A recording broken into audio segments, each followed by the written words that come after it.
Lucky Lefty podcast, Hump Day Wednesday. Yep, it's like whoa today. Some good stuff to talk about. Second day of the meetings down in Dallas, the powers that be. New format in college football playoff. Shaun Davis, the ONORA boys in the building. My guy, original Lucky Lefty, MALIK ZAIRE. Left. How you feeling this morning, bro? Left, you there? I think you're on mute, bro. Did you mute yourself? You there, Left? Can you hear me? Yeah, I got you now. Okay, my bad. I don't know what happened. No, just that. How you feel? I know you're on the road. How you feeling? Man, honestly, man, on the road and everything, I'm feeling good. It's getting close to the weekend, the best weekend out, at that. Lucky Lefty podcast. Today, we're going to watch some film on 2026 quarterback Brady HART. He's rising up the charts. Just another great evaluation, in my opinion, by Gino Guidugli. Hey, it is a good evaluation. I agree with you. I think Yes, absolutely. It's a good compliment from what you recruited in 25, if that makes sense. Yeah, I agree with that. And then we're going to talk about how to fix special teams, right? Because the early analytics are predicting that Notre Dame should have, could have a top 10 offense and should have and could have a top 10 defense. Unfortunately, their special teams prediction is in the 50s. So we'll talk about that. We had bright spots. There's Darian Price with the kickoff return versus USC. Then you had Chris Tyree with the punt return versus Wake Forest. You had bright spots. You had some bright spots. I think they've moved on from being fair catch you to actually attempting punt returns. So that's a good sign. Fair catch you is crazy. Yeah. And with the departure of Brian Mason, and just, they just had one of those special team seasons in 2022, dude, that was just like, dude, you can't top this, man. You just can't top this. So you knew they would take a small step back. We had a very anomaly special teams year. That is like, It's like the 2019 LSU Tigers. It's an outlier to the LSU program.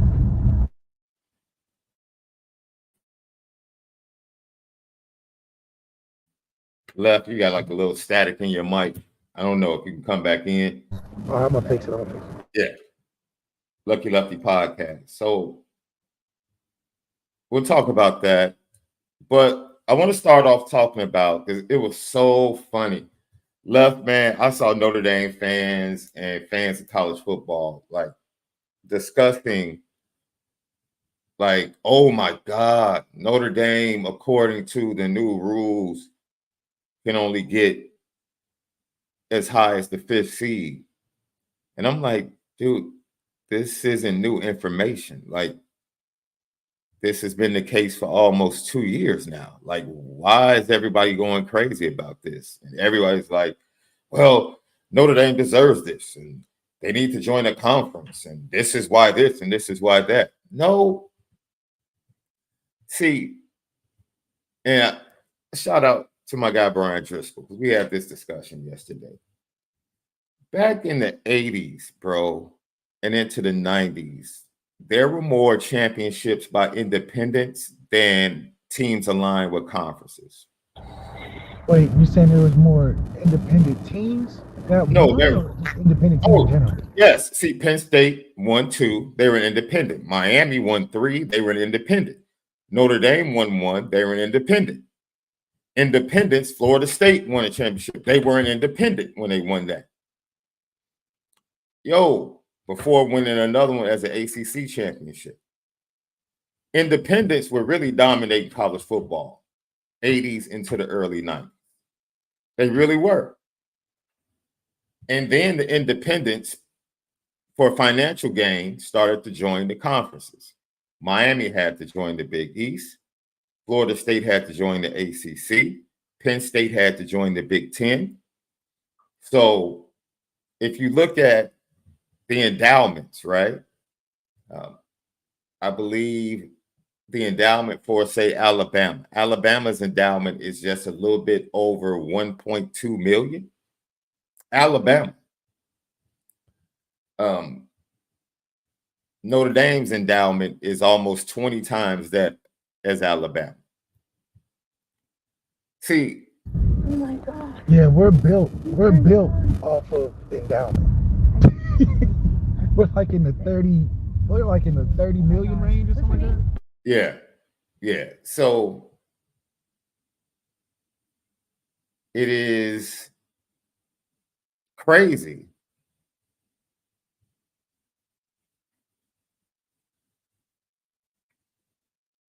That people think Notre Dame need conferences.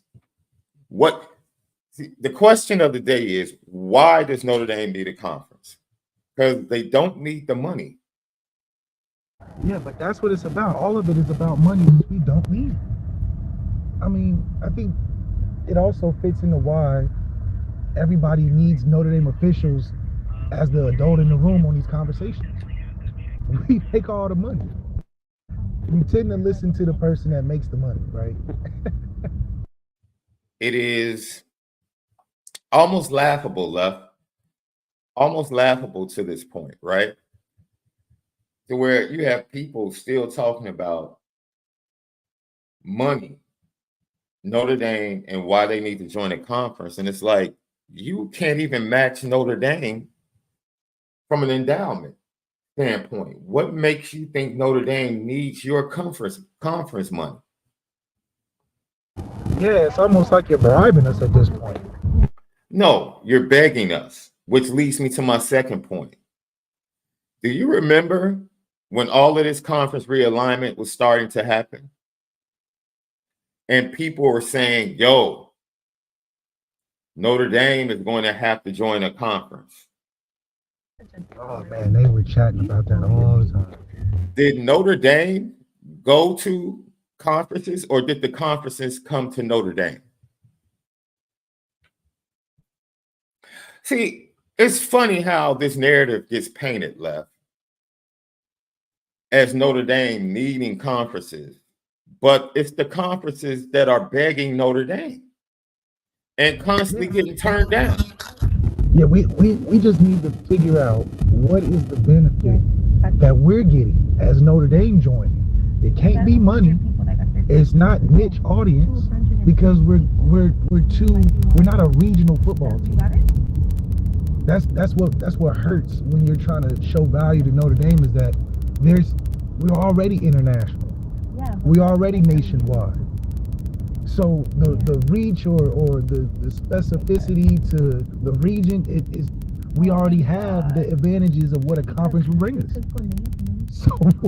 So other than slapping an ACC logo on our field or a Big Ten logo on our field, what else are we getting out of the deal? More ratings? As an independent, we're bringing top 5 ratings every year. How are we independent and bringing in the most top 5 watch games each year? Each year. Hell, you could even say we give success to other teams that are in the top 5 for that. So, in regards to joining the conference, I think it is more of a begging situation than it ever is, oh, it would make something better, especially better for us. We're making the conference better. Hell yeah. I'm sure the TV deal will go up if Notre Dame joined the conference. But I guess the overall mission or the overall message is that we just want 2 conferences. That's what I'm getting at. If that's what it is, then Notre Dame is just going to be a thorn in the side until something happens. But if we just want 2 conferences like the NFL, then that's the only way I can see it being a thing. Other than that, we don't have any value joining somebody else.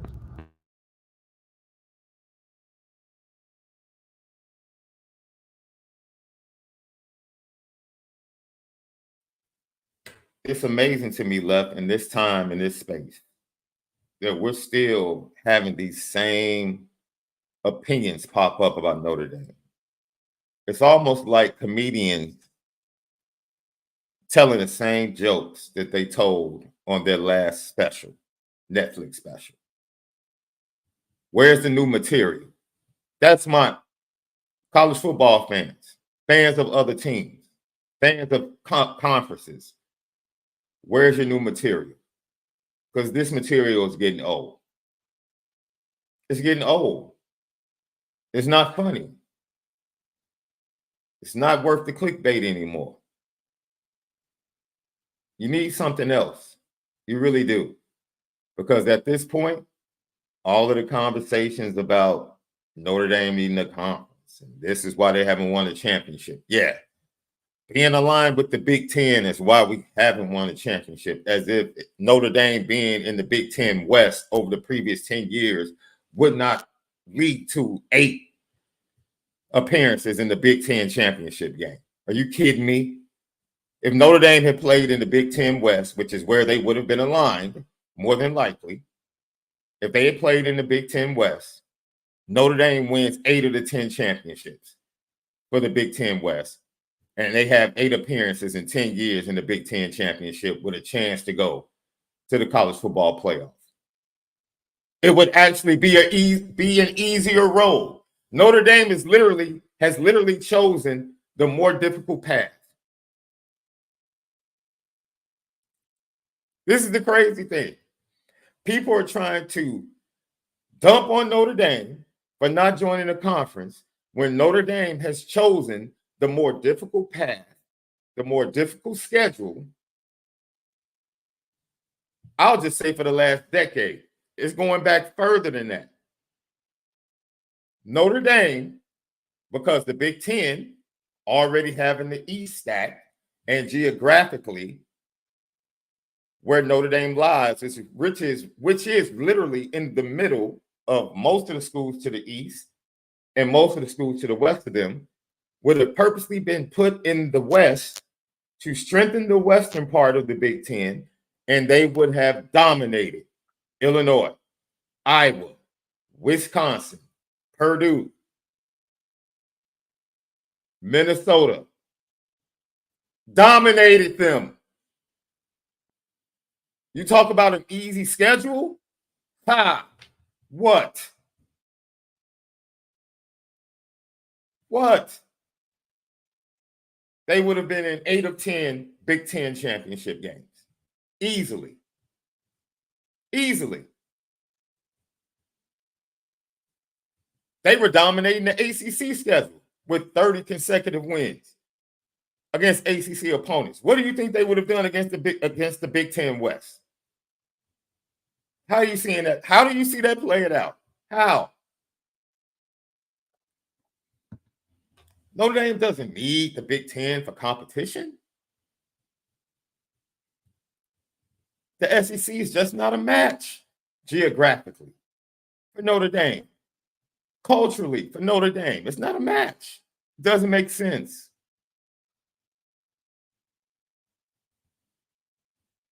So what's the issue? What is the issue? Why would Notre Dame need a conference? There's nothing about joining a conference unless, and Jack Swarbrick has been straightforward, there's absolutely nothing that Notre Dame would need from a conference except for a road to the college football playoff. And as long as Notre Dame can have a path to the college football playoff, they'll be Notre Dame. It's as simple as that. So this raging debate and argument that was happening yesterday after the first day of the meetings down in Dallas was absolutely amazing to watch in real time. First of all, the Notre Dame fans, the fact that Notre Dame fans and other fans of college football teams just found out that Notre Dame could only get to the number 5 spot. Like, it was breaking news. It was amazing to watch. Like the panic. Like, oh my God, this isn't fair. What are you talking about? You're an independent. How is it not fair? It's absolutely fair. And it's a fight that Jack Swarbrick, in wisdom, said, man, I'm not fighting that. I'm not fighting that battle. We kind of teased this yesterday. No need to fight that battle.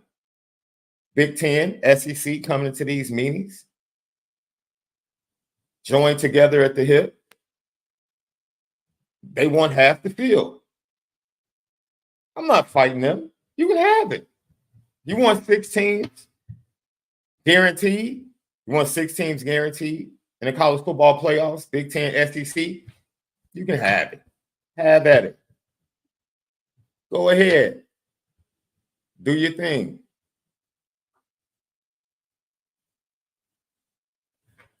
Wake us up when we start talking about revenue sharing.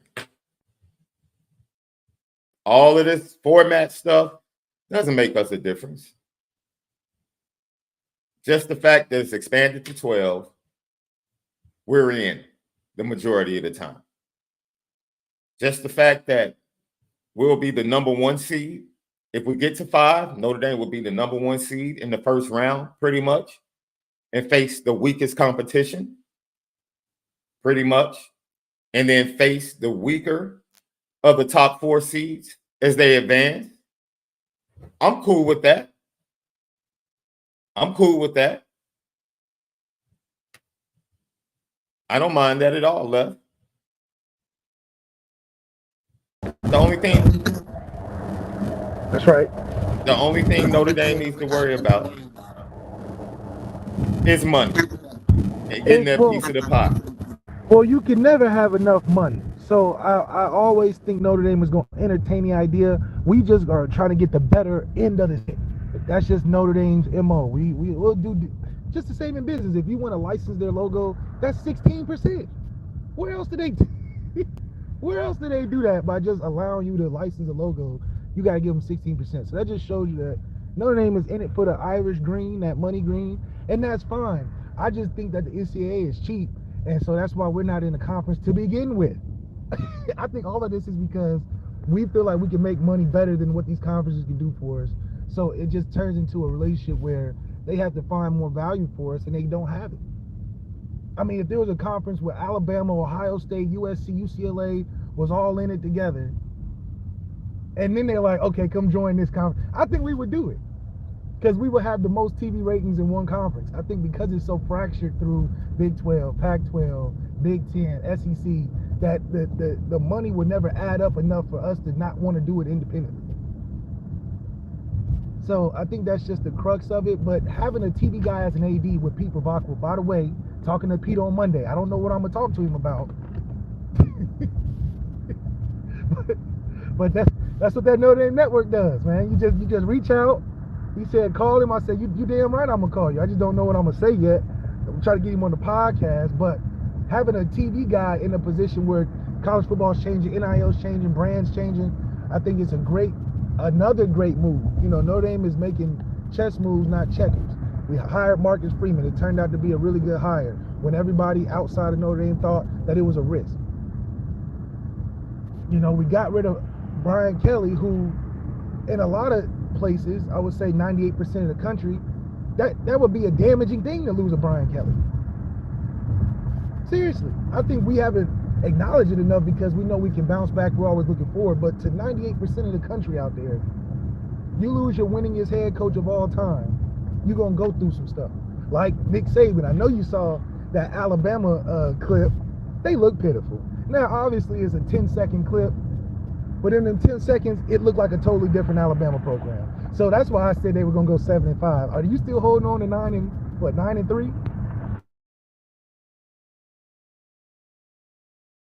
Yes, I am. The SEC is trash, bro. Oh my God! With the new you got Georgia, you got Georgia, maybe Texas, and who else? Georgia. You really trust in Ole Miss? LSU's always solid. You really trust in Ole Miss to beat Alabama? To beat out this year, yes. Okay. Look at Alabama's schedule right now. They got Georgia week 2, Tennessee week 3. Okay. Tennessee. Wait. Did you say Tennessee? Yeah, Tennessee's not bad. Are you saying Tennessee is going to be trash this year? I didn't say they were trash, dude. People need to start acting like the SEC. The SEC has 2 elite teams next year. 2. But you got to consider Alabama's drop off. Alabama's not the Okay. Alabama we know. Alabama's talent dropped off from being top 2 in the conference to what? Top 3? To top what? 15? Man, now you capping. Now Wait, you look at all the capping. transfers. Look at the graduates. Terrion Arnold going to the league. Dallas Turner going to the league, right? Those are the 2 best players on defense. Left. How many years has Alabama? You realize they've had a top 3 recruiting class the last 3 years. You really think there's no talent at Alabama? Absolutely, I agree with you. With Nick Saban did you see that Ryan Williams, the number 1 wide receiver, went to Alabama? Did you see that? But Alabama's quarterbacks left. No, Jalen Milroe is still there. Oh, I mean, come on now. Jalen Milroe not a 3,500 yard passer either. Okay, all right. Y'all keep expecting Michigan and Alabama just to go away and lose 5 games. No. The teams we're talking about going away is Georgia, Michigan. Georgia. I just believe that what people are feeling about Michigan, they should feel the same about Alabama. Because to say that Kalen DeBoer is the same as Nick Saban in a way where he can, what? You're talking about 2-game difference? I think there's a 4-game difference between Kalen DeBoer and Nick Saban.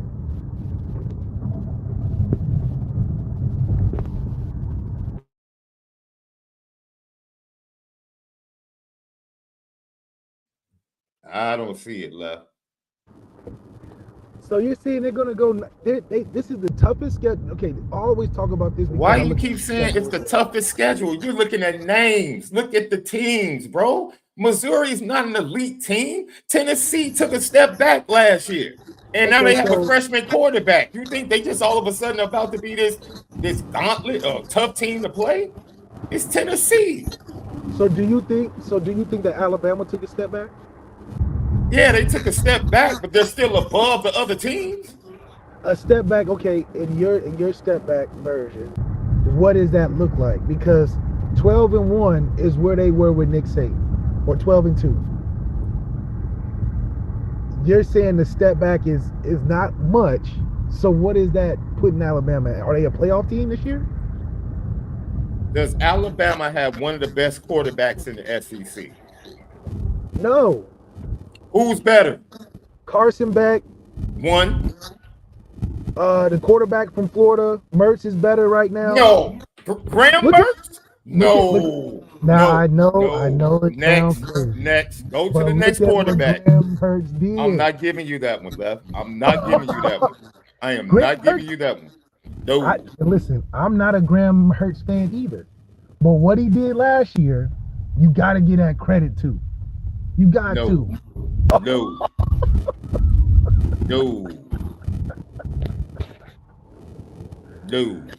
Okay.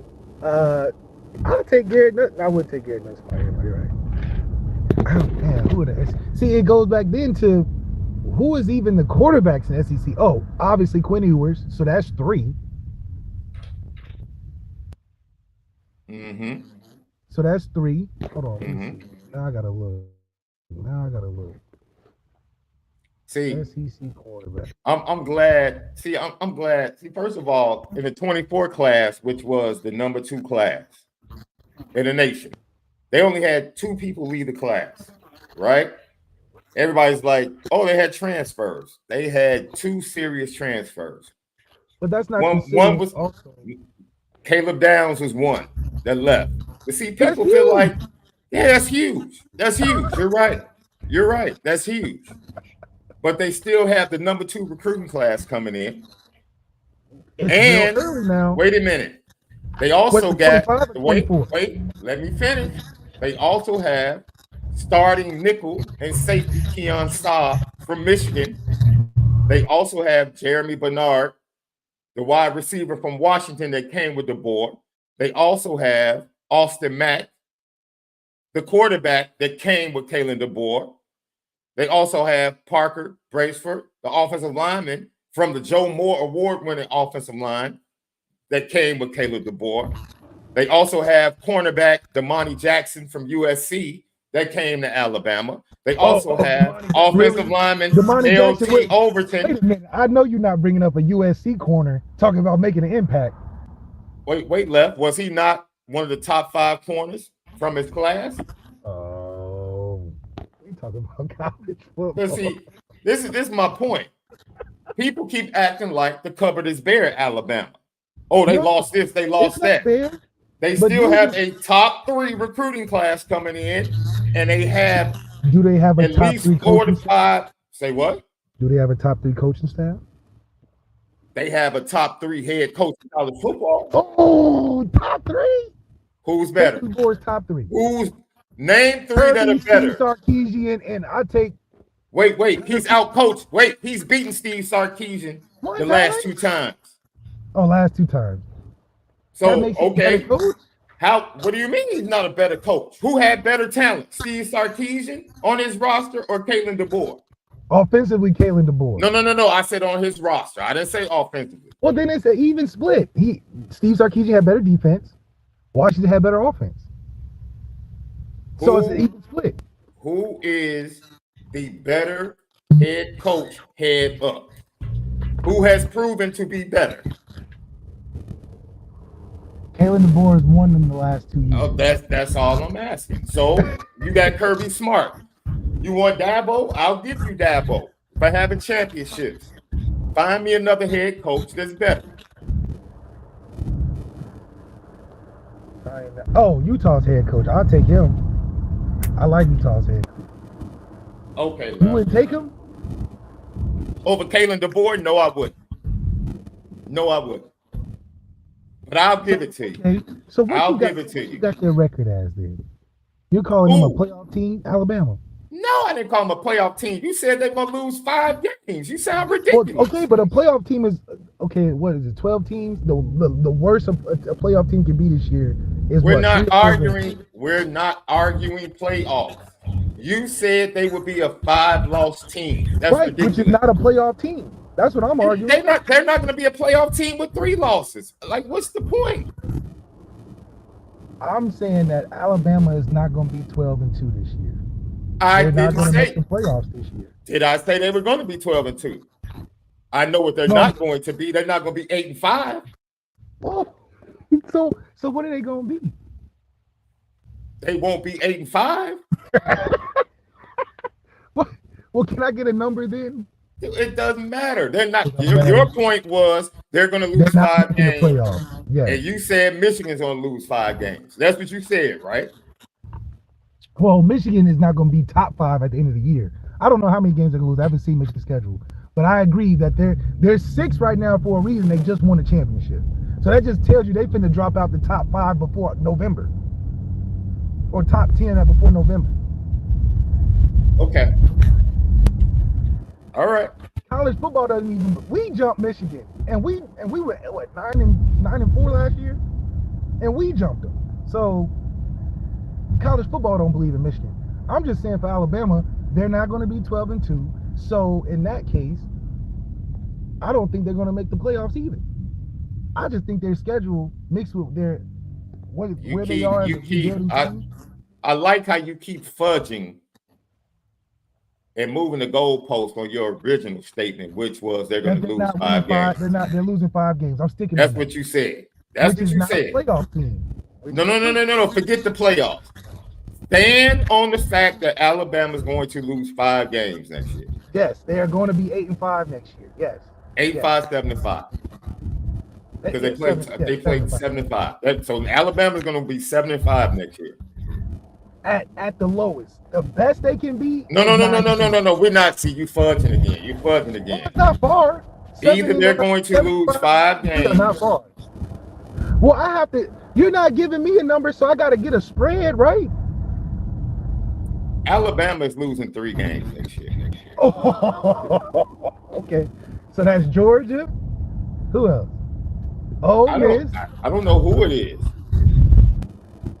So they're losing 3 games. 9-3. I got them at 7-5. Okay, that's fair. Because you're telling me like Caleb Downs is not a big deal. Losing Caleb Downs is not a big deal. Losing your quarterbacks is not a big deal. Losing this guy, Isaiah Bond is not a big deal. Losing the defensive players that graduate to the NFL. So we're going to see. Yeah, they got guys that came in, but we already know about transfer guys. It takes a 2-year process. Left. Have you ever seen Ryan Williams play? Ryan Williams is nice. They will not miss Isaiah Bond. Lucky Lefty podcast. Ryan Williams is nice. But losing Isaiah You talk about, you said Terrion Arnold, right? Have you ever seen Jalen Mbakwe play? He ain't Terrion Arnold, but I've seen No, you're right. He's better. Oh, so you say Alabama got better after last year? No, I'm saying, oh, because they lost Dallas Turner. You telling me they got a player better than Dallas Turner on defense? You ever heard of a kid named Peyton Woodyard from out there at Bosco? Yeah, Peyton Woodyard's nice, but he's nice. Oh, he's nice. He's not Caleb Downs nice. He's not Caleb Downs all American. Okay, but he's nice though. He's nice. Yes. They have a nice player coming in at safety. That's what you're right. saying. I've seen it. I've seen it. Hell, we got nice players coming in at safety. Okay. You ever heard of another kid, highly ranked, named Dre Kirkpatrick Jr., whose father played at Alabama? We got all the legacy. We got all the legacy at Notre Dame, so you ain't got to convince me on legacy. Okay. All right. Yep. But these are also 1 year guys in the program. Every player I just named, Notre Dame fans would love to have in the recruiting class. Whoa. Who would Notre Dame want in this class? Jalen Mbakwe. Wait, hold on. Jalen Mbakwe was one of the top recruits on the board for Notre Dame when this whole process started for the 24 class. Who would you take Mbakwe over though? In Notre Dame's 24 class? Our 24 class is nice. You pick a defensive back. Whatever defensive back you name him. Carson Hobbs. Left, Carson Hobbs 6'3". I'm not trying to be disrespectful, Left. But right now, you stop. We can have this conversation. Come on, Sean, work with me, man. Work with me. No, because you're trying to take me to a place, and I'm not doing that. We gonna see. I'm not doing that. I'm not doing that. I'm not about to go to a place where it comes across where I'm being disrespectful. And stop, man, Notre Dame fans, stop being so sensitive, man. My job is recruiting, dude. I don't just cover people that commit to Notre Dame. I review people that get offers from Notre Dame. So yes, I know good players when I see them. Has nothing to do with plays in Alabama. People do. Now all of a sudden, because I know Peyton Woodward is really good. No, Peyton Woodward is good. He's good. All of a sudden, for me to say, Peyton Woodward in Alabama got a good dude, a really good safety. Stop glazing Alabama. To be honest, you would be glazing the same thing if he committed to Notre Dame. You would be doing the exact same thing. The exact same thing. We got KBA. We got a great 24 class. I'm taking all our linebacker class, our linebackers in 24 over Alabama's. Left. All I'm going to say is, from a preference standpoint, I wouldn't mind having Jalen Mbakwe and Peyton Woodward in the Notre Dame 24 class. I'll leave it at that. Okay. I'll leave it at that.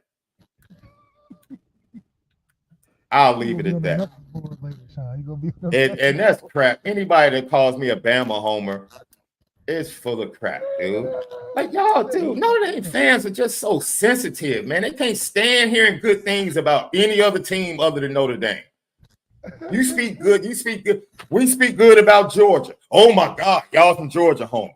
We speak good about Alabama. Oh my God, y'all some Alabama homers. Dude, it's y'all too sensitive, man.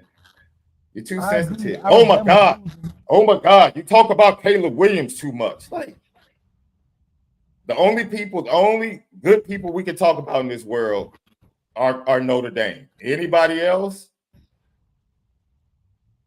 Dude, the lack of objectivity is just crazy, bro. It's crazy. It's all world funny. But I'm not a betting man. So we can find something. Like when I get to LA, I'll buy you lunch or you'll buy me lunch based upon how the season goes for Alabama and Michigan. What are you giving Michigan? How many games you have Michigan losing? They're not losing. You got them losing. What do you have them losing? I have them dropping out of the top 10 by November. That's what I got. Which means what? That's what? 3 losses? How many games are they gonna lose, Lefty? I gotta look at this schedule. Hold on. What's their schedule? Hold on.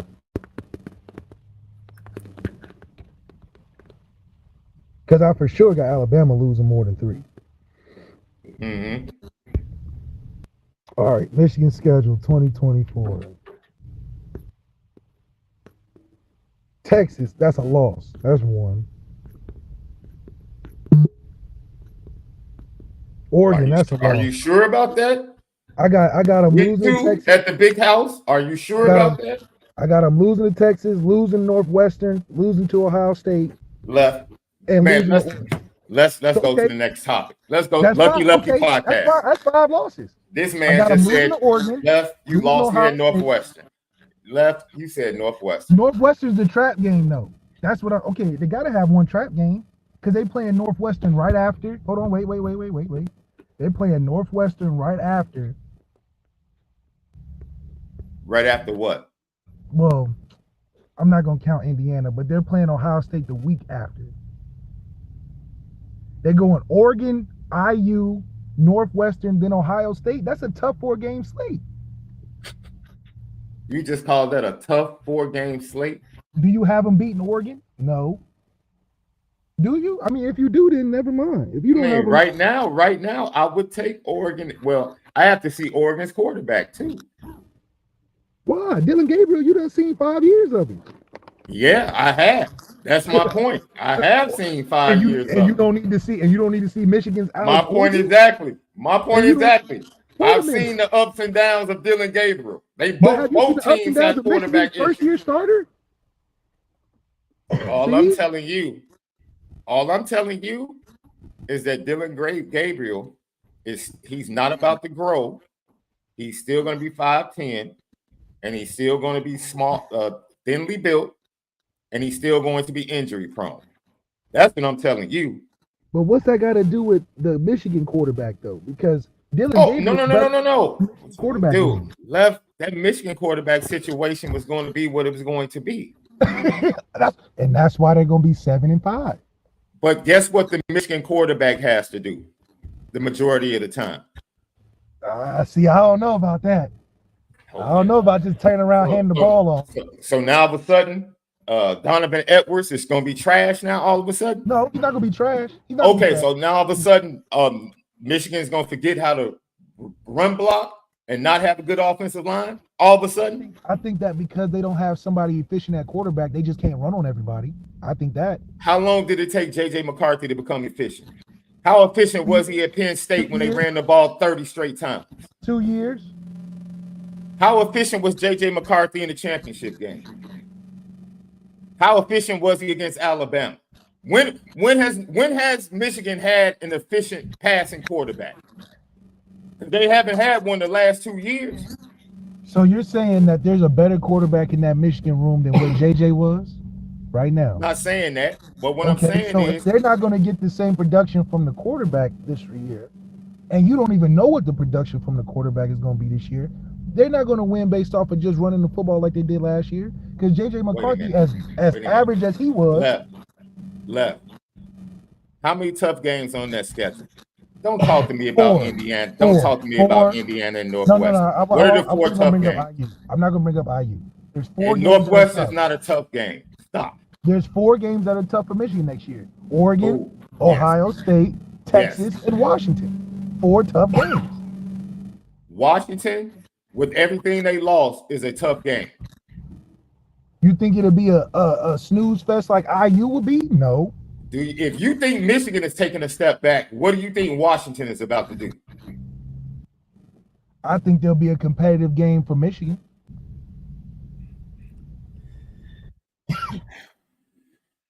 So you got Michigan running through the Big Ten again this year, on Left. top of in these out of conference teams that they got. Did you hear me say? Did you hear me say at any point in time that Michigan is going to run through the Big Ten?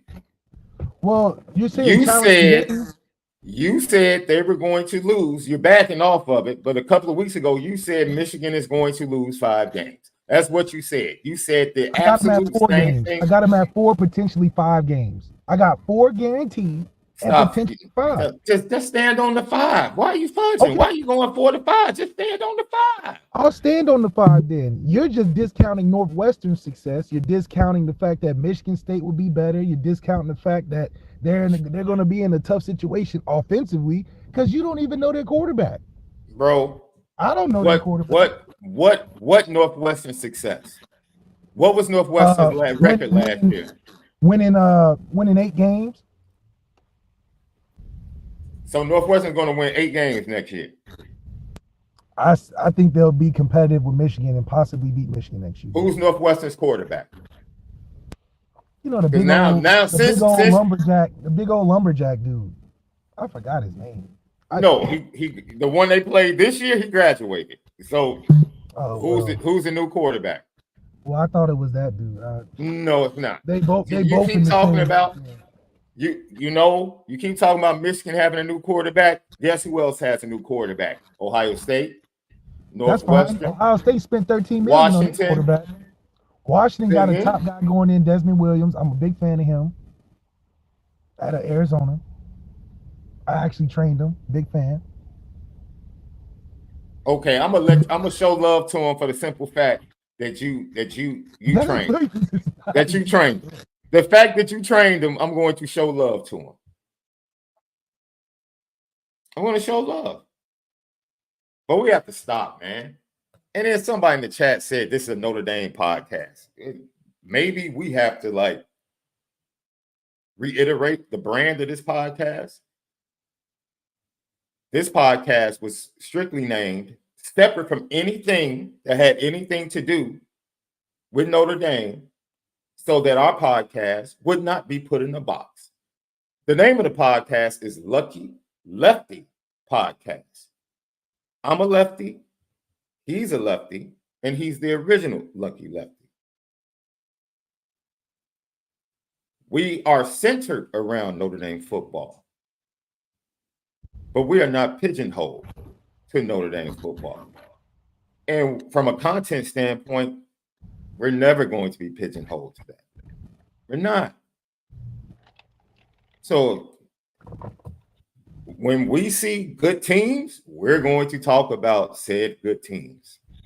Jake Clamp, I wouldn't go. I don't think Northwestern is going to be trash because I really do believe. Yeah, I don't think they're going to be trash either. I believe in their head coach. Yeah. I really do. Yeah. He's a good head coach. Whether or not he can recruit.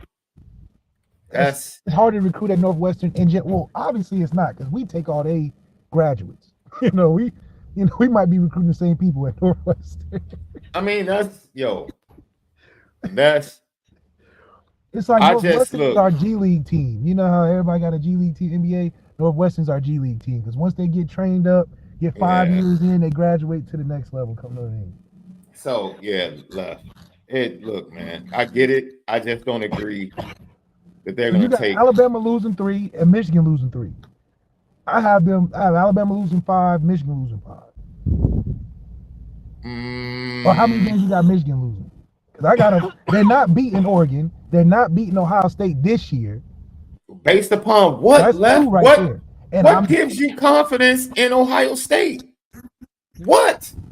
They spent money? $13 gajillion on it. Don't matter. They still soft. The same defensive players that came back, Michigan bullied them last year with the same offensive line. And Ryan Day is still a suspect coach. He's a suspect changed? Coach, but they're gonna beat Michigan. What has changed? Michigan's quarterback. Okay. All right. Who's going to beat Ohio State next year? Blake Corum? That's who you're giving it to because they lost Donovan People. I'm not Donovan People. the receiver, number 6, he was nice. He made the 2 big catches that changed the game for Ohio State, and then Michigan started whooping them after that.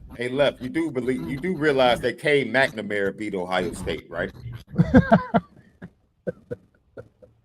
You do realize that Michigan Everybody started was this run. loving Cade McNamara until he went to Iowa. Cade, I'm just saying he beat Ohio State. You act like it takes a top-notch quarterback at Michigan to beat Ohio State. Cade McNamara beat Ohio State. So Brian Loftus, I agree. Chip Kelly was also very experienced at that time. You're talking about all new starters. Oh my Lord! This is all first-year starters at Michigan. Okay, Left. All right, man. You don't think that makes a difference? Ryan Loftus, I agree. Chip Kelly is a big upgrade. Let me know when the offensive line at Ohio State gets upgraded, though. Shaun, you ain't giving that. They spent all that money on quarterbacks and wide receivers, and the offensive line is still trash. So, I mean, what has changed? When they meet Michigan, who's going to win in the trenches? So, exactly. But my question is, where do you have Michigan Lucky Lefty podcast, dude. Where are they at in the Big? Are they winning the Big Ten? Are they losing? So they're not winning the Big Ten. Then who are they losing to on the schedule, Shaun? Help me out. Left. You said they were losing 5 games. You're out of your mind. That's all I said. Who do you think they're going to lose to then? If you don't think it doesn't matter who they lose to. They're not winning the Big Ten, and they're not losing 5 games. Are they making the playoffs? Calling it? Are they making the playoffs? No. So they got to lose a lot of games if you're not making the playoffs, not winning Big Ten. How many games they losing? I said 5. If they lose 3 games, do you see Oregon losing 3 games? No, that's why I said Oregon's going to beat Ohio State. Do you see Ohio State losing 3 games? No, that's why I said they're going to beat Michigan. Okay, so they can lose 3 games and not make it to the playoffs. Why is this so hard? Why is it hard to gather that they don't have to lose 5 games to miss the playoffs? 5 is just what I said, but I also that's what you said.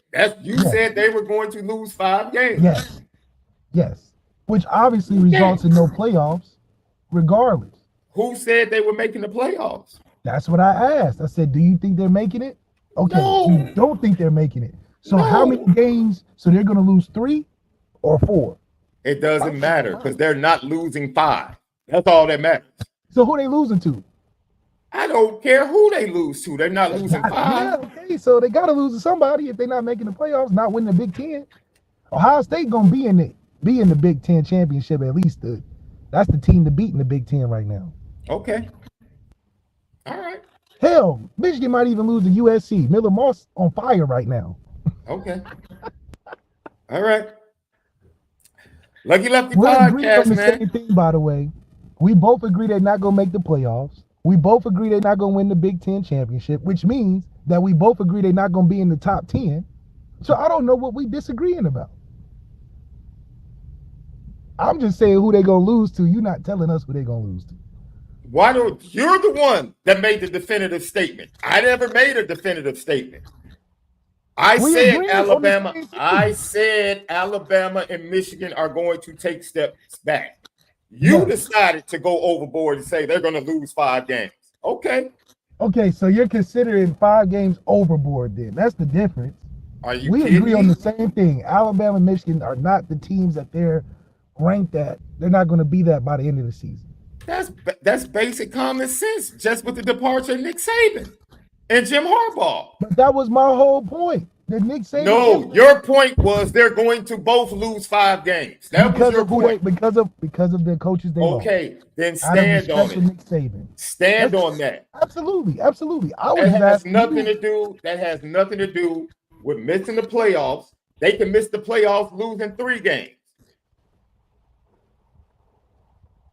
So the conversation is not about missing the playoffs. The conversation is about the fact that you said they're going to lose 5 games, both of them.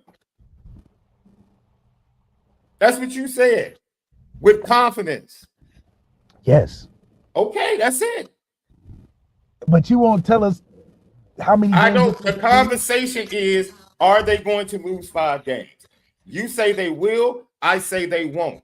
Why do I have to give the games that they're going to lose? It doesn't matter. They're not losing 5. So they're losing out. They're losing enough not to make the playoffs, which is I don't know. Whatever it is. If 12 teams is making it this year. Man, I keep trying to move on to Jack Larson, and you keep walking around the same tree. It's not changing. You're standing on that they're both going to lose 5 games and miss the playoffs. Right? Yes. That's it. That's it. I disagree. We'll see who's right at the end of the season. That's it. The playoffs doesn't matter. The playoffs don't matter. Well, Michigan got to lose to somebody. I know we're not discussing who you think he is, but if they losing to somebody, they will lose to the teams that are slated to be better. Ohio State is slated to be better this year. And that's fine. Because if they don't lose to Ohio State, who they going to lose to? Indiana? IU? Illinois? Well, heck, you got them losing to Northwestern, so I mean...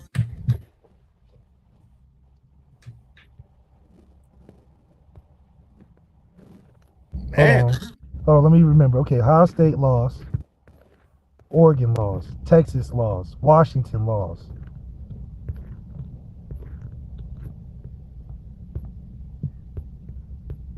I said Northwestern.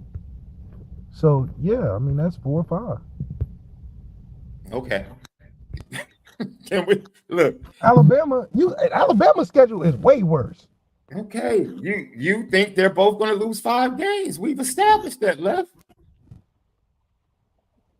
Dude, your point, I promise you, your point is made solid. What should tell you is they almost lost it. Yeah, okay. Hey, Jack Larson met with the media and talked about his time as an early enrollee. Yeah, it's been great so far, kind of getting used to workouts and being in the locker room with them, meetings and stuff. Got a good room right now. They've all been super welcoming to me. And Cooper, and I've been in here catching jugs and stuff like that, so it's been awesome so far. And then I think most people know about your receiving ability, but I think your run blocking took a big step forward last fall. What kind of allowed you to have that growth? Yeah, I think, blocking is definitely more of just like a willingness to do. It just takes effort, it's very violent, so you gotta just be willing to do it, and you'll get better at it. So I'm definitely looking to improve that while I'm here, and just elevate that part of my game. Touchdown, Jack Larson. Best name in football, and I love the fact that sweatshirt is rocking.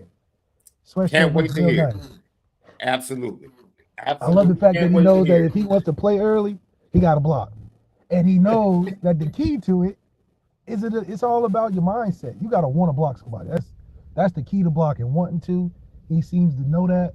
So, I know that Jack Larson over the PA going to be crazy. That's my favorite name on the team. Jack Larson. What a football. Yeah, you can already hear it. You can already hear it. And he's going to get a lot of time due to some injuries, some minor injuries in that tight end room. He's going to get an opportunity to make an impact and really grow during the spring practices. So he's part of that trio that jumped it off for the 24 class, CJ Carr, Cam Williams, and Jack Larson. When they met at the Irish Invasion, they all decided they were coming to Notre Dame at the same time or during that visit trip and that camp. It really jump-started the recruiting in the 2024 class. So he's part of that trio. He's the least talked about, but he can end up being just as impactful at a position that is traditionally very impactful at Notre Dame. Absolutely.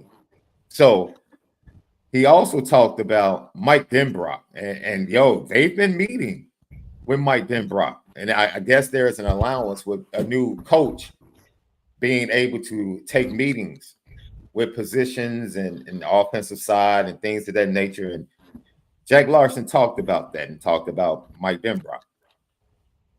Yeah, a little bit. We had an offensive meeting a couple days ago, so that went well.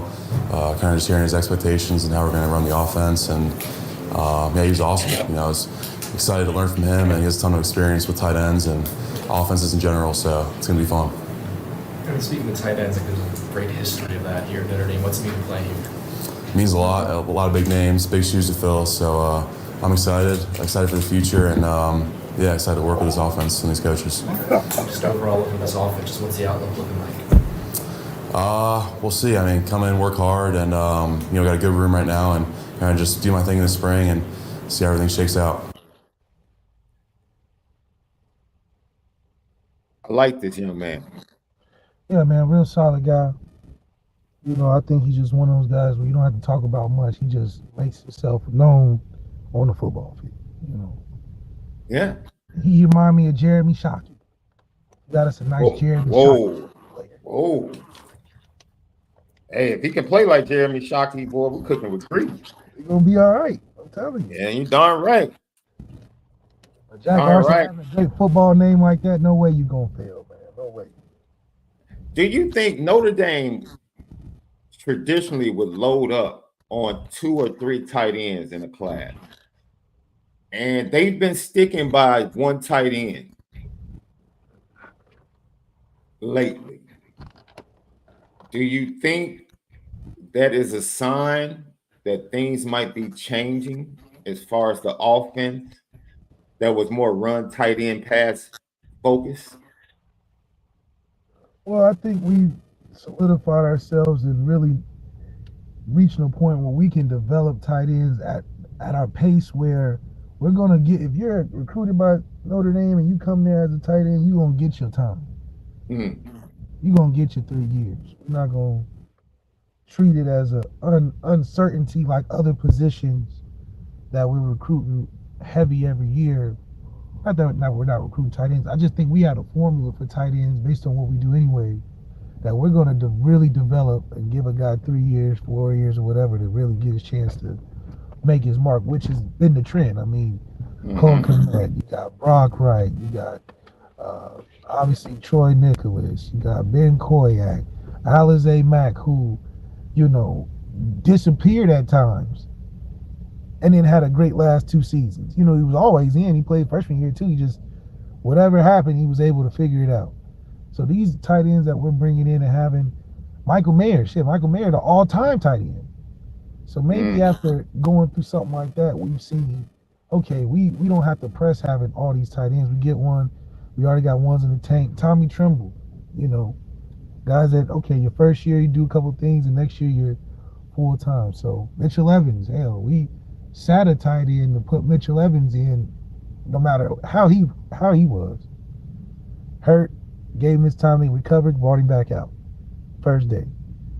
Got him involved in offense. First 5 plays, so I think the tight ends we have down, and there's a respect to it where it's like, okay, if you are a tight end at Notre Dame, you commit, you're good. You don't have to worry about looking over your shoulder because everybody's getting the time they need, which is a good state for the program to be in,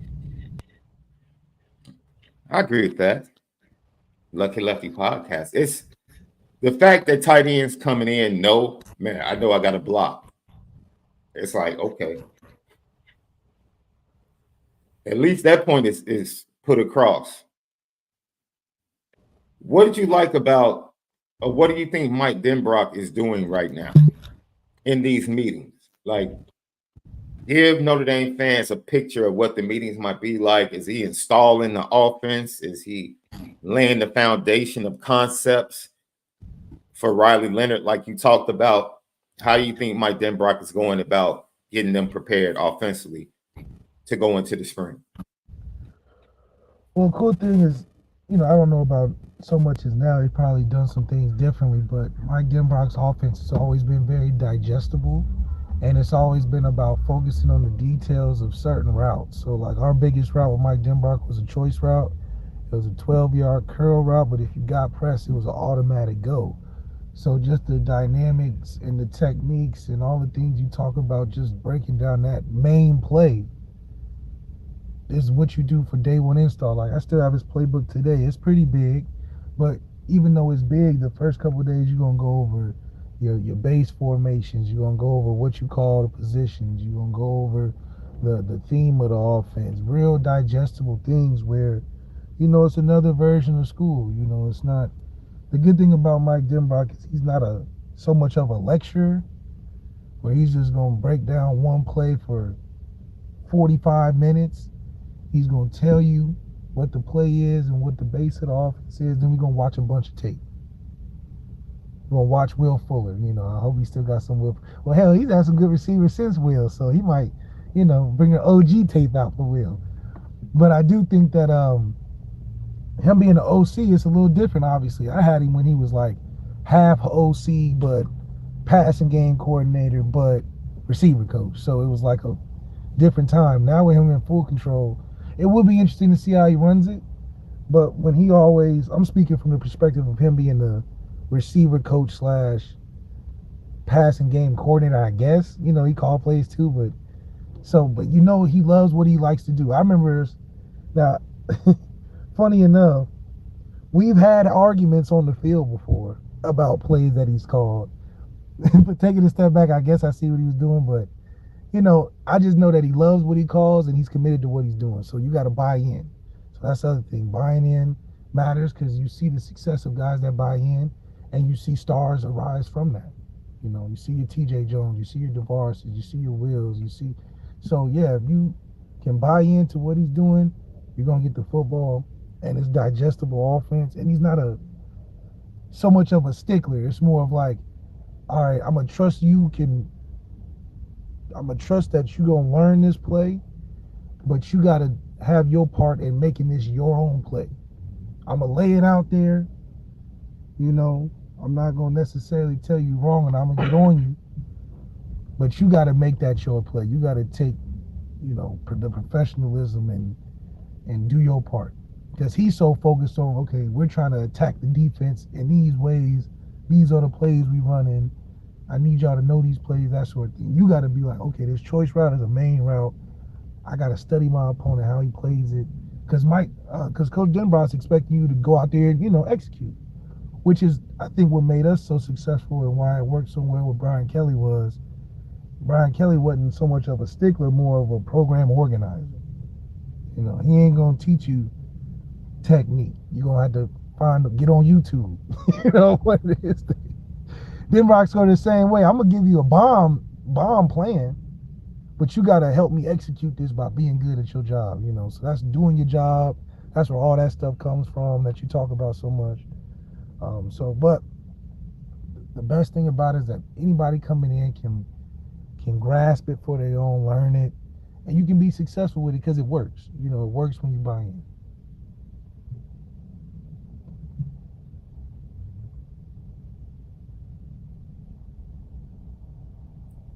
We're in a season in the NFL draft and the combine where we constantly hear the word conviction. How important is it for Mike Denbrock as the offensive coordinator to have conviction about what he's calling? And does that help you guys on the field? Well, it's more so for the quarterback. You know, it happens very fast. In the first couple of weeks, you either with your guy or you're not. You either on the same page or it's going to be a struggle. Mm-hmm. So gaining that respect early on, I think is important. But for a guy that just had a Heisman winner, 4,000 plus yards on offense, and 2 first-round receivers, he's going to gain the respect off walking in the door. Right. I mean, all these guys are like, man, like even Deuce ain't even there yet. He's like, yes, sir. Because you see the results. So I think for Mike Denbrock, it's not going to be hard. Yeah. For him to gain that respect, I think he obviously has that. It's just a matter of how the quarterback gels with him. Can the quarterback step up to the plate? You know, can the quarterback be at Mike Denbrock's level? Because that's what it's going to have to be about. Lefty podcast. I'm excited, man. Jack Larson has me excited about the meetings, and I'm ready. It's 2 weeks away, man. I'm ready to see what the offense is going to have to offer. Yeah, I just expect guys to play early. I mean, hell, we recruiting so well, guys should be on the field early. Yeah. Logan Thomas also met with the media. Remember, he transferred to Ohio to play his senior year left. He went to the state of Ohio to get better and give himself a better chance to improve. This is what he had to say about his time as an early enrollee and some other things. It was important to me to get in here, start lifting with the team, start building that team chemistry with some of the older guys, and then help learn the playbook. And then you visited Notre Dame frequently this season. Just kind of how has it kind of met your expectations being a student athlete here? Yeah, it has. The people is like truly what it's all about. Those relationships that you build with, your teammates, your coaches, and your classmates, your professors. Everybody's here super nice, and like that's a place I want to be at. I'm sure it wasn't an easy decision to transfer to St. Ed's, but how beneficial was that, even if it was just on the practice field every day? Yeah, so definitely, going against one of the best O-lines in the country every day, helped me to, be the best I could be in practice, ultimately making the games a lot easier. And then, transferring your senior year is never easy, but, being close to your family and, going to a school that pushed me closer to my faith was, all worth it. Logan Thomas, coming from Texas, transferring to the state of Ohio, and he talked about the competition he was able to face. There was better competition on a daily basis, not only in games, but in practice. Left. You know this. Oh, yeah, I knew. Yeah, go ahead, Left. Show love to Ohio, bro. I don't have to say that. He said it for himself. He said, I was up against some stuff that's going to get me better. That's all. And Texas is a big state, by the way. So he had to come to Ohio, teeny Ohio, and get better. Well, good for you, young man. You just smart about, where you want to be at, where you trying to achieve, That's all I'm saying. I believe I agree with you. That's a smart move. Definitely a smart move. He was already committed to Notre Dame. And he comes in, and he's a very important young man, Left, because if he can step up and add some pass rush off the edge, that's one of the main things that's missing from this Notre Dame defense that we spoke about improving on yesterday. Who's going to be that guy off the edge? Is it going to be a Boubacar Traore? Is it going to be a guy like Josh Burnham? Is it going to be a junior Tulamaka? I mean, who is it going to be? We have to wait and see. Will it be R.J. Oben? Can he get double-digit sacks to transfer from Duke? They need a complement to what they have on the inside with Riley Mills and Howard Cross. Can they get it? It's going to be very important. But to hear him as an early... Is there a legal NIL way to have, like, sack bounty? Like, if you the D-line, if you get 10 sacks, you get, Raising Cane's chicken finger deal or something, Well, is that legal? I'm not sure that you can put that into... You can incentivize. Okay, right? let me be creative for a second. So there's this thing that happens all around the country, college basketball games. Notre Dame might even have something similar. But at the University of Illinois, if a player misses both free throws from the time the game ends until the next morning, that is free nuggets from Chick-fil-A. Free nuggets from For the Chick-fil-A. fans? For the fans. Yes. Okay. Oh, that's like the McDonald's thing or whatever for the Bucks. Absolutely. And then he ordered nuggets or something after he got like. Absolutely. So what an initiative or collective could do is say, for every sack, we're going to put this much in the pot. That's what I'm saying. Yeah. Because Marcus Freeman talk about sacks ain't important. We need to change that narrative tomorrow. So let's get a sack pot. That really still bothers you, huh? Yeah, how you gonna say that? You a defensive guy, Marcus Freeman? Come on now. You done quarterback the defense and was telling D lines, go get the sack. What do you mean? So we need to get that same thing they got in Dallas, that big old bucket. Just put that in the end zone. Oh, and then the Salvation Army joint. Salvation Army bucket. Put it at the end of the end zone, make that the sack bucket. Every time we get a sack, we get these big coins, and every alumni throw their coin in there. That's another thing in the pot. Oh, so you kind of treat it like John Wick. Like, the assassins get paid with the coins. Yeah, you get the coin represents a Oh, certain amount of money or something. I'm oh, throwing in my little 2,500 for that. You know, okay, make it fun. If we just throwing money around for NIL, okay. we can't obviously directly give it to nobody because we good stewards. Let's all be good stewards to the sack pot. Throw the money in the we say, okay, 10 sacks get the stadium free wing stop. Hell, And we can refer to Notre Dame Stadium as the Continental that's because right. that's where they put in their work. I mean, all our games are there pretty much. That would be a dope poster with Notre Dame Stadium, them dressed up in the same type suit as John Wick, the defensive lineman. Left, you might be on to something. You might be on to a little something NIL wise here, Left. I don't know how much money that would generate because That's they right. See, haven't. that's what I'm gonna talk to Pete Bavacqua about on Monday. There we go. Let me get that investment group right, man. Let me head that up. I called alumni and said we got all type of ways to fund success. Good steward wise. Okay, Left. So Johnny then over there. what would you create for the running backs? A coin for See, each that's run that's see, over that's a 20 little different. yards? We're paying for running backs though. That's a we just need a nice donor to just look, take care of Jeremiah Love for the year. If you do, you get free access. You can be in the locker room while we running out. You can run out with us twice a year. Mm-hmm. Because you own the team if you paying for the success of the team. You know what I'm saying? So we're gonna Mm-hmm. get you we're gonna have when them timeout breaks, we're gonna bring you to the middle of the field and give you your own jersey with your name on the back. How about that? How about that? Somebody in the chat asked, are because Left would know, are NFTs still popping like they were? Man, listen, they had a whole NIL collective that was a good idea, but I don't know where it went after they tried to change the model of what they were doing. It was less about building the community. They was just trying to get to every school. So I don't know where it went from there. But Mm-hmm. from the beginning, it made sense. You know, you're building a community uh, through online access, and then you fund it. So yeah, they got some good stuff about it, but it's just the maintenance, I guess, and what they tried to do to expand.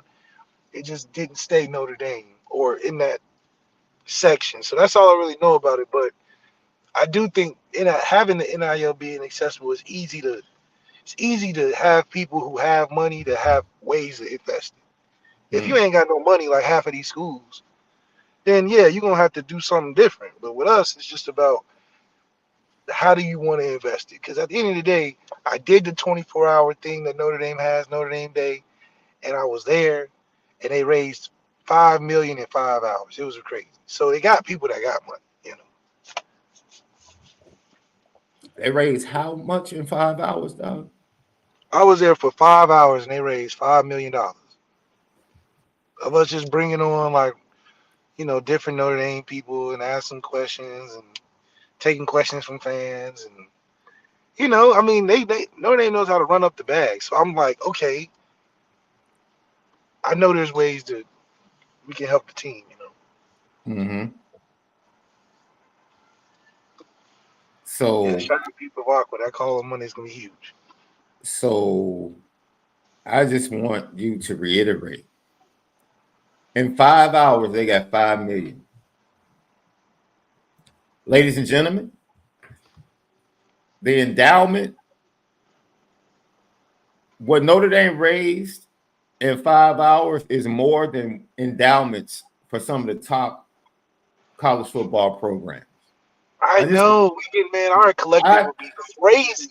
I just want people to understand. So, like when people stop debating with people on social media about Notre Dame and conferences. Like, I'm sorry, it wasn't Notre Dame Day. It was actually raising money for the Newt Rockney Athletic Fund. So we raised 5 million for the athletic department in 5 hours. That's what it was. man, look. Hey, John Massey said this. He said, Dayton, we got Left, Marcus Freeman, Obi Toppin. You can delete Obi Toppin. You gonna say it for Chicago?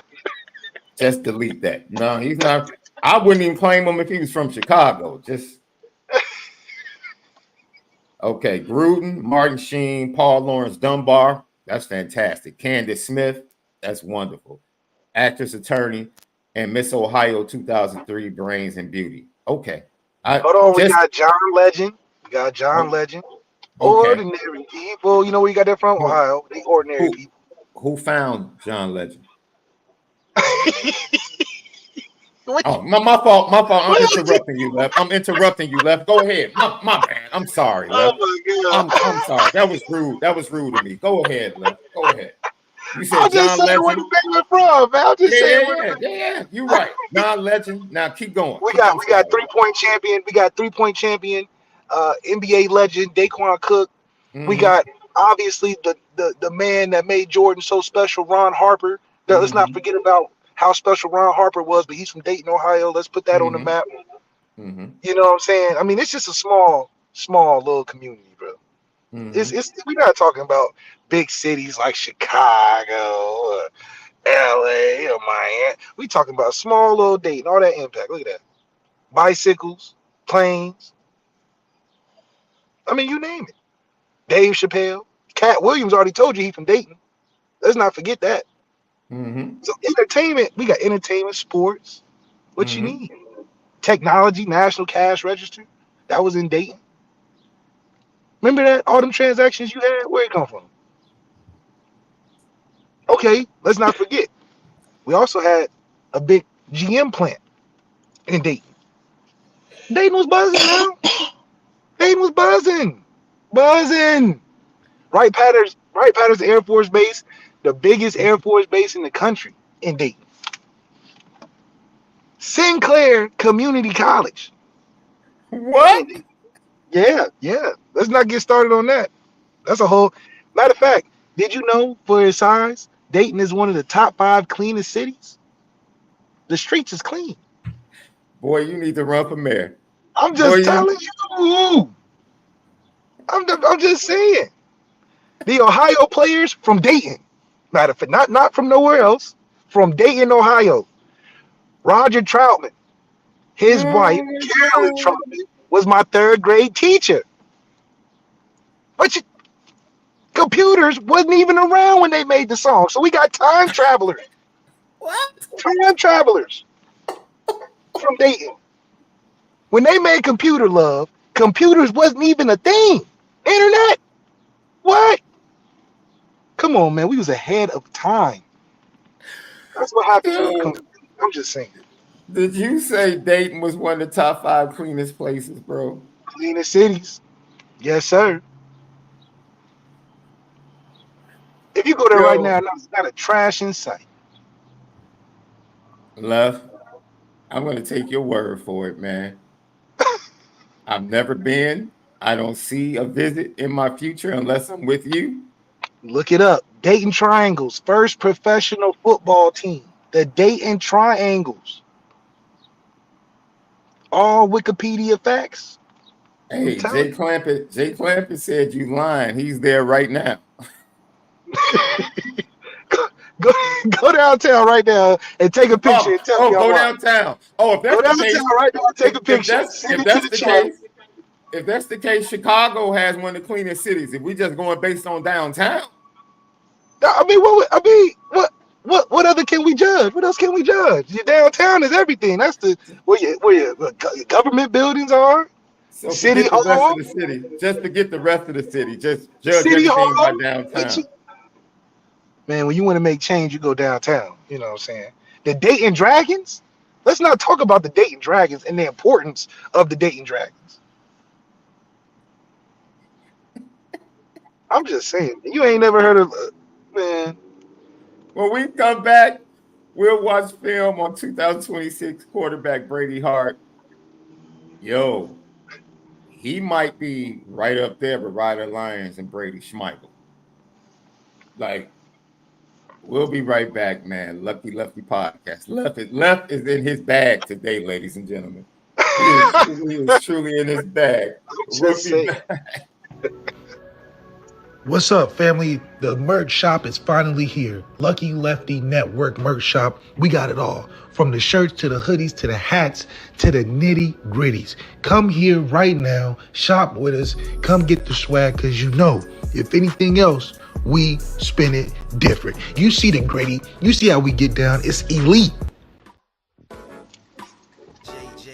J Illa, what's poppin'?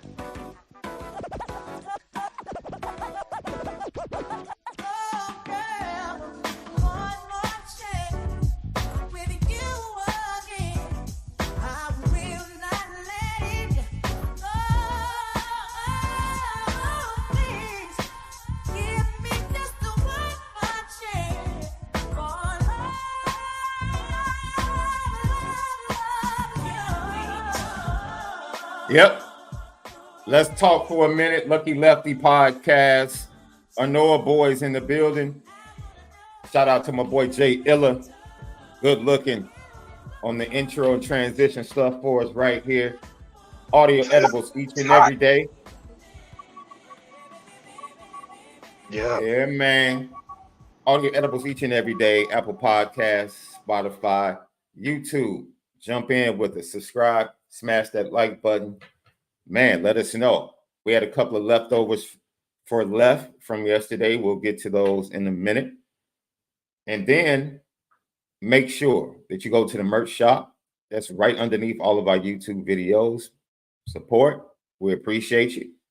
I'll drop the link. Somebody asked for the link to the merch shop. I'll drop the link momentarily. But if you just go to our videos, the merch shop is right there underneath all of our videos on YouTube. Then on top of that, patreon.com/Lucky Lefty Network. Once again, patreon.com/Lucky Lefty Network. We keep getting subscribers each and every day. We greatly appreciate you. Thank you for sewing into us. And we promise to give you return on investment with creative content that encompasses everything from Notre Dame sports, life, culture, everything over at patreon.com/Lucky Lefty Network. Left, what's your favorite bedtime snack, Left? Like even going back to childhood. What's your favorite? I'm really glad you asked me this because I've been training the babies on liking the snacks right before bed like that. So the classic go-to is the sweet salty combination, right? So I'll do an apple or orange or a little bag of chips, right?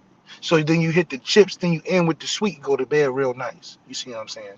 Or I'll do like an ice cream sandwich, right? And then like a granola bar. So it's always something sweet, salty before I go to bed, but usually it's a fruit and then like Nutter Butters or something. You see what I'm saying? Maybe even banana pudding. You know, I might go watermelon and some banana pudding. Just, you know, just the sweet salty, you got all type of combinations, but you got to go fruit and then you got to go like snack type. Maybe Oreos. Thin Mint Oreos is good. Goldfish. You know what I'm saying? And then get you maybe a juice box if you don't want the water. Because juice boxes be the right amount. You know what I'm saying? It'd be the right, you know how you get the swig, but then you get the right with the juice box. Right. And that way it's not too much or it's not too little. It's just right where you want it. I don't like doing the vegetables. I wouldn't do no carrots and ranch and nothing. You know, my lady does special things. She likes to do the cottage cheese and chips, which I'm still trying to figure out. Wait. So, dude, I was just laughing. You know that commercial? It's a cottage cheese commercial going around right now.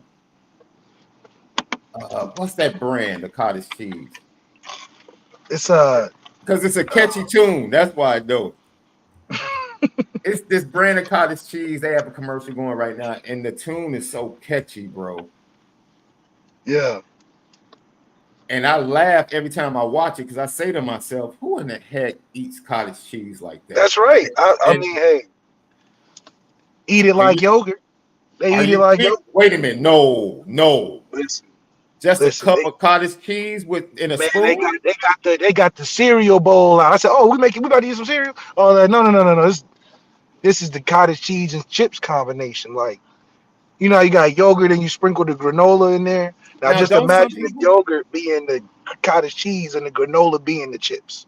Don't You some know, people eat cottage cheese like no, that's ricotta cheese that's in the lasagna, right? Not cottage, right, that's right. ricotta. Okay.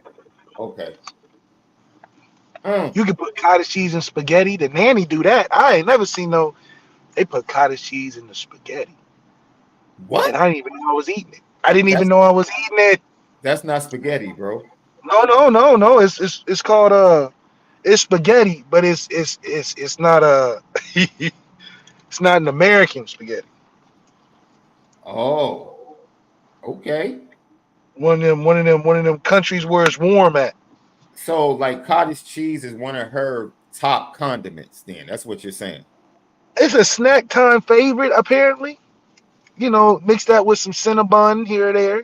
You know, No, wait a minute. Cottage cheese and a Cinnabon? no. It would be like the two. You know, I'll get the Oh, gotcha. Cinnabon and Gotcha. then she'll do the. You know what I'm saying? Okay, so What's it's the honest? a bowl of cereal, another butter, like Yeah, with salt and pepper. Mm, somebody said cottage cheese with salt and pepper. That's interesting. that's right. Some other Sean Stewart says pineapples. Lilo Galante Pineapple. says Yeah. banana moon pies. Banana moon pies. Man, that's an old snack. John Massey says oatmeal cream pies. Okay, that's an old snack.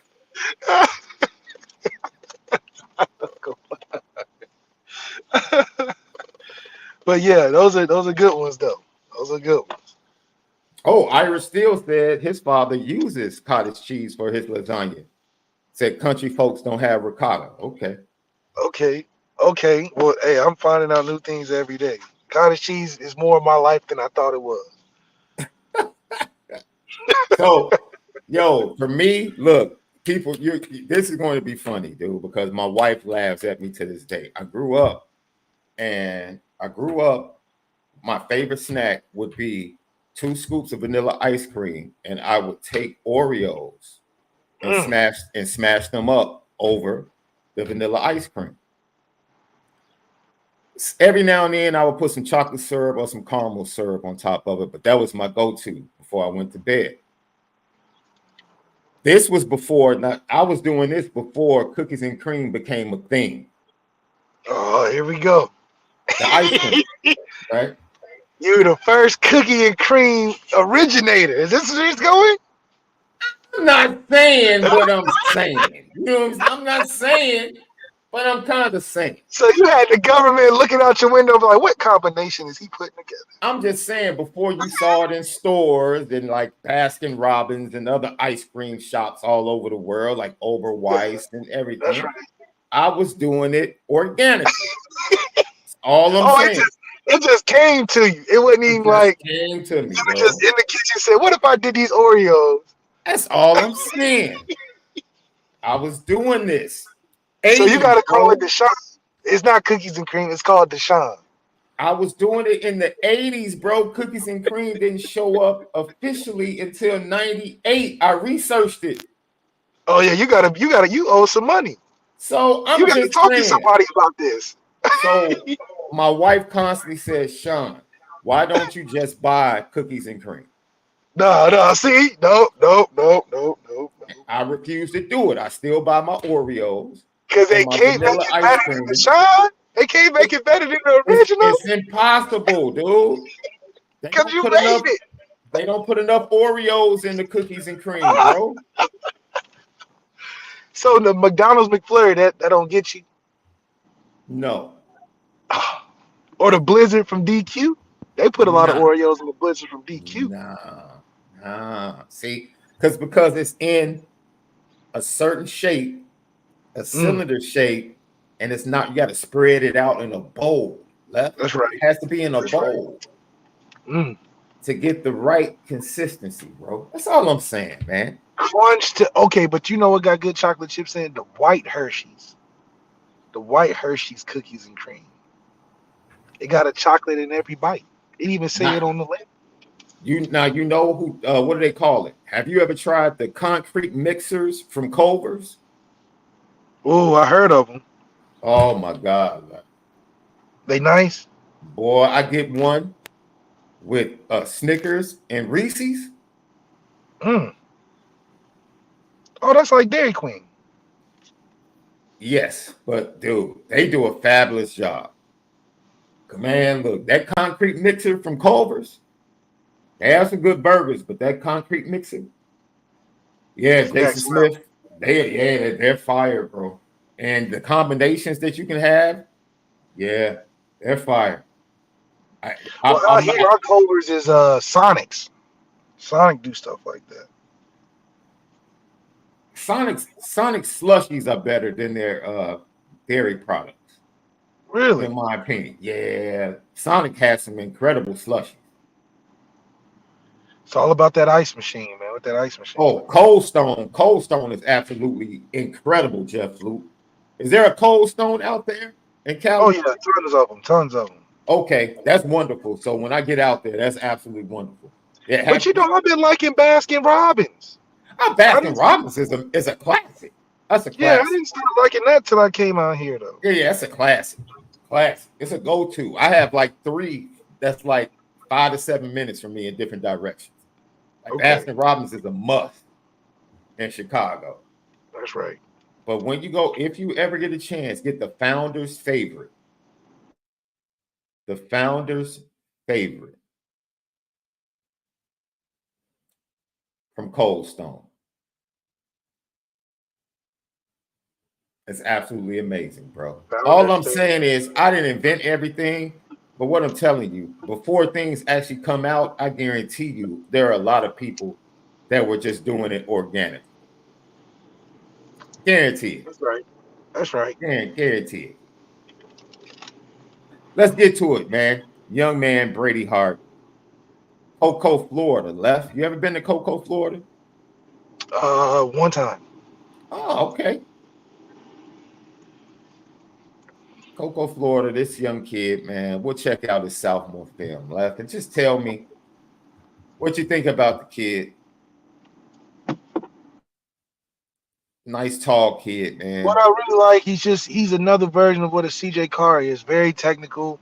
You know, he's gonna do what you're asking him. He has a good enough sense of timing in his head. He's got good footwork. He works heavily out of the shotgun, so this is something that he's comfortable with. His biggest things are what they're going to talk about him is what they're going to talk about with CJ. Can he be a playmaker when the game is tight, or is he a Tommy Reese, a guy that is smart, makes some plays here and there, but just can't get it done, right? So that's going to be his biggest knock. But in terms of having the guy that can be that CJ Carr type, he's very efficient. I like his drop. I like his timing.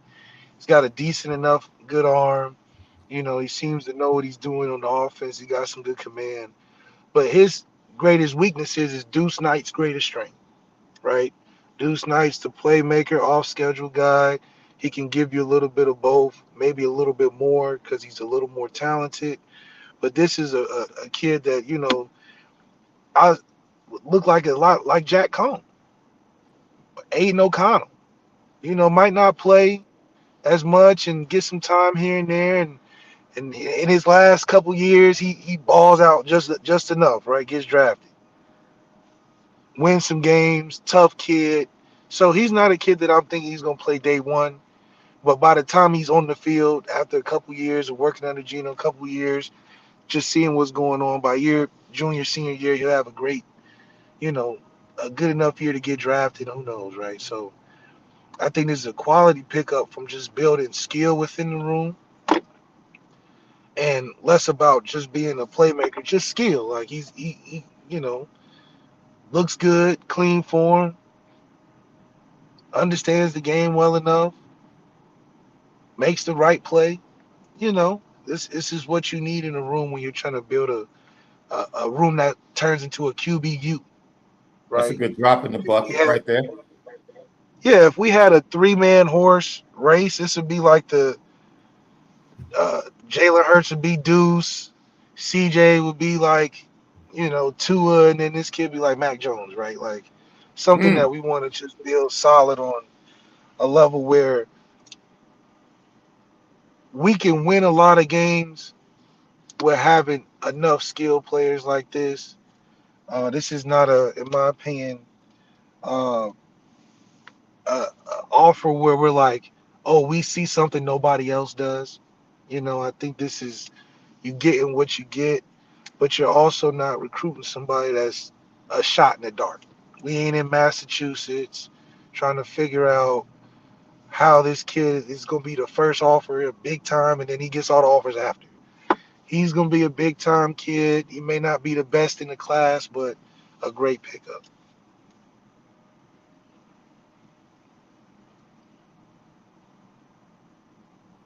Brady Hart, 26 quarterback, Cocoa, Florida, right here, Lucky Lefty podcast. I like him, Left. I like him. Look, the direction of the evaluation for Gino Gaduli, the relationships he's building, and the guys he's going after. Look, it seems like Notre Dame has turned the corner at quarterback. Yeah, it's a room that's full of threat. We don't have a bunch of office guys in there. We got a bunch of quarterbacks, guys that want to compete. You can't sleep on nobody in the room. Mm-hmm. We would take naps when we had Ian. He'd be guys getting his coffee, guys rubbing his feet during the meetings and stuff. Guys wanting to hang out with him after practice. No, nothing pushing him. So now we got a room full of guys that's like, hey, okay, you sleep if you want to. If I was just playing around and threw this kid in, he'll do well. So I think this is creating a great natural order of competitiveness. Each guy that's committing, we're getting a guy that can compete with the guy that we've got committed, right, in the next class, but good enough to where they can get each other better, but we don't have to do anything drastic. Unless we get that dude, we get that undeniable dude, okay, it changes things. But what we're doing right now is very solid, very solid. Lucky Lefty podcast. Man, these comments, the chat is hilarious as always. Trey McIntosh says, there is no comparison between Culver's and Sonic. John Massey, Culver's is good all around. Jay Clampett, Five Guys is cracking skulls with prices. Hey, you go to Five Guys, literally get a burger and fries and spend $20. It is crazy, love. $20 for a burger and fries. It's crazy. Well, that ain't nothing. You're gonna be spending on average $23, $24 a person on a meal out here. Man. Unless you become the ultimate chef. Left, you're not making me feel good now. You're not making me feel good with that, bro. I can't be doing $20 a meal, bro. I can't. That's just an average though. You're gonna have to. It's gonna be That's like right. they're gonna be like, look, okay, the cheesesteak, right? The cheesesteak is $12, right? Mm-hmm. Yeah. But if you want lettuce, if you want mushroom, you want the little whiz, you're gonna be at 30, like, golly. I'll go straight to the store, get me some steakums. That's and right. Some bread, and I'll make my own cheesesteak sandwich, bro. Well, you still gotta take the misses out, Nah, I'll cook for her. Left, I can cook. So nice romantic dinner at the crib. Hey. And a nice little walk afterwards to go get some ice cream or something. Compliment it, to walk it off. Yep. There you go. No, they would not be catching me with the Cali prices, boy. Oh, no, that's cool. You'll get adjusted. You'll get adjusted. Because then, it's going to be sweet. Because when you get the reservation, right, you're like, oh, okay, I'm making this now. Because it done took a minute to get it. But it's cool because it's good stewardship. We'll see, man. I look. You're just gonna have to stay committed because if you DoorDash once, it's over with. Any DoorDash is 50 and up. Just count on it. If you DoorDash, it's automatic $50. There's nothing you can do.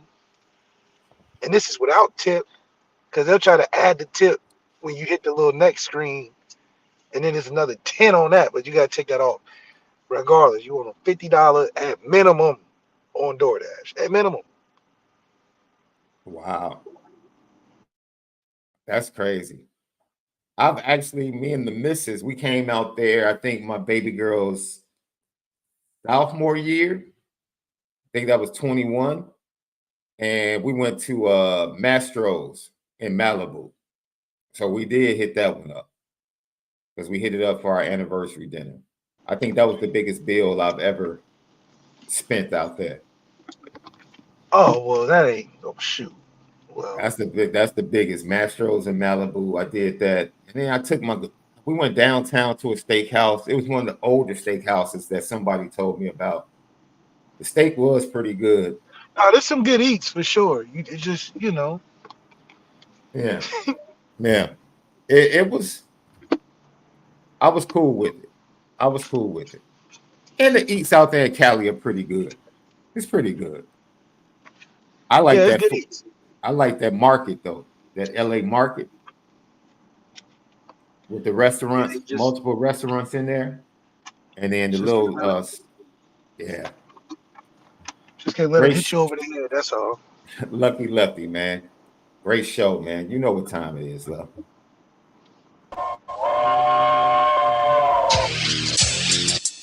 Petticoat,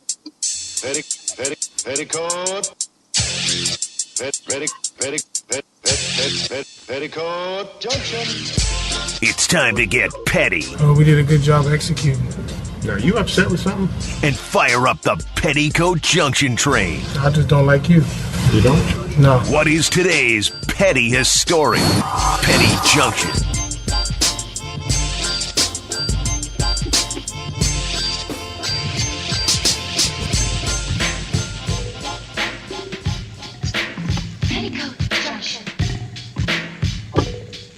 Petty Junction, petty story of the day brought to you by ONORA Whiskey at NoraWhiskey.com, that premium American whiskey at NoraWhiskey.com. So check this out, Left. You remember the backlash when they had the celebration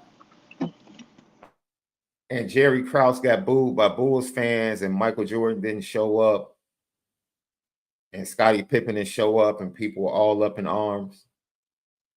Well, former Chicago Blackhawks player Chris Chelios is having his jersey retired this Friday at the United Center. And in an interview this morning on sports radio, he said that his good friend, and they really are good friends, Michael Jordan, is going to be coming to his jersey retirement at the United Center. Michael Jeffrey Jordan, man, come on down, man, so I can punch your ticket to the petty train. You wouldn't even show up to go into the Ring of Honor, which, hey, I didn't even jump on you about. I know the vitriol between you and Bulls ownership. And you really didn't like Jerry Krause, and you didn't want to see Scottie Pippen if he showed up. I understood. But to do that and then shun the Bulls fans from a moment, but then to give Chicago Blackhawks fans the opportunity to see you in the house is mad petty, MJ. That's mad petty, bro. Mad petty. And like I said, look, it's legit because Chris Chelios, he was super tight with Chris Chelios, super tight with Walter Payton during his time here in Chicago. So I get it. Like that's a lifelong friend. You guys are still tight. But my dude, come on, Mike. You could have done a flyby in a helicopter or something. And that would hurt less than showing up to a Blackhawks game. Man, that's so petty, bro. So petty. So a lot of people have been talking about this clip. We'll have to watch it before we talk about it. I guess there's a clip out there left with Paul Feinbaum and Stephen A. Smith talking about Notre Dame being irrelevant. Oh yeah. They always trying to diss us on that. Yeah, we'll say that tomorrow. We'll save for tomorrow so we can we'll reply to the actual clip. I want to do it in full segment, left, because I'm waiting for that. The Like, Michael Jordan thing is petty too. I don't know if you heard me on that, by the way. Just because it's like, dang man, like you have that much disdain as an individual that you wouldn't even come back for the reason that you it'd be different if it was like LeBron, okay, I don't want to go to Cleveland because I'll just go to Miami, and then because you got different teams. You spent your whole year, came back to the same team. You retired and came back to the same team.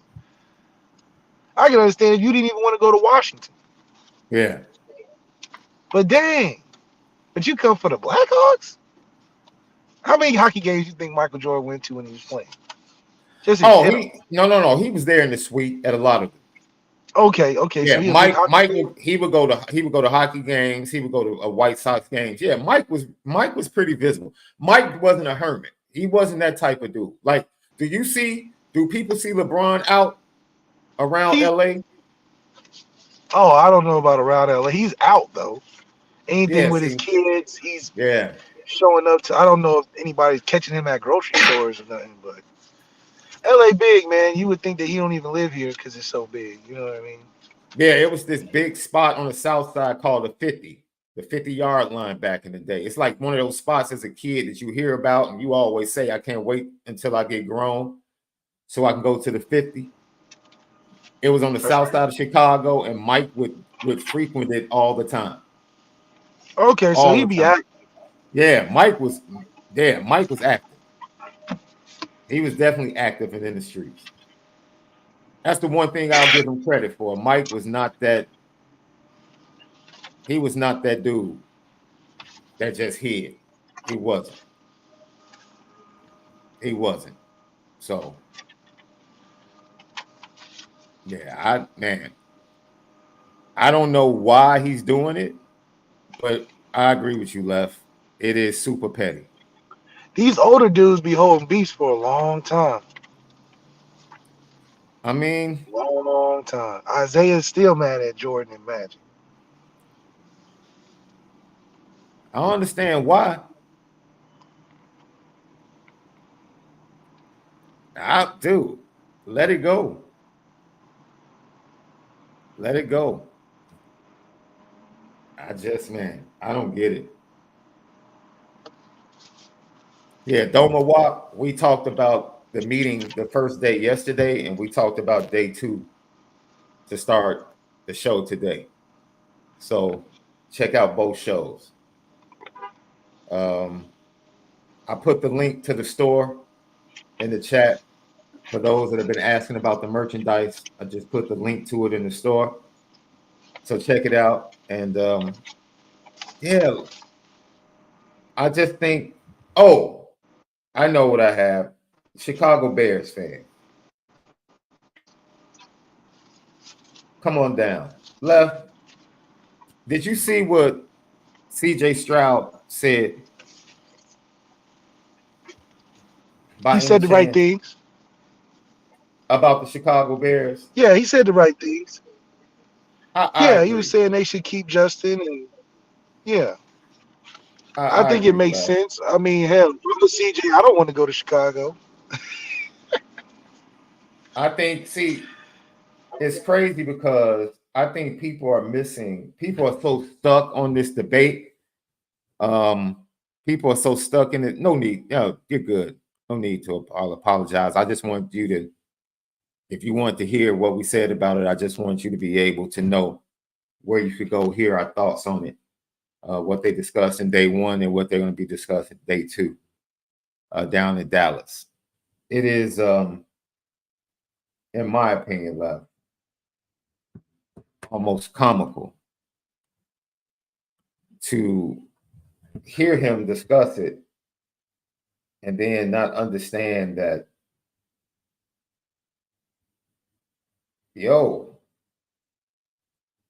forget Justin Fields, forget Caleb Williams, forget all of the other stuff and the noise, right?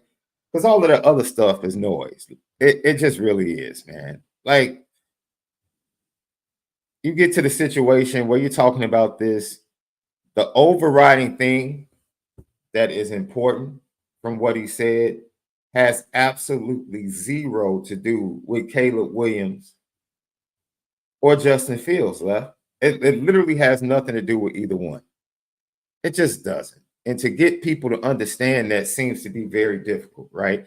Because you try to steer the conversation away from the quarterbacks, which at this time is frustrating. And people want to bring it back to the quarterback. And it's like, dude, that's not, listen to this conversation. This is from Media Row during the Super Bowl and discussion about the Bears and Justin Fields. I don't know. Who is the first pick? The Bears. The Bears have the first pick. pick. You think they're going to keep Justin? They should if they're smart, but you know.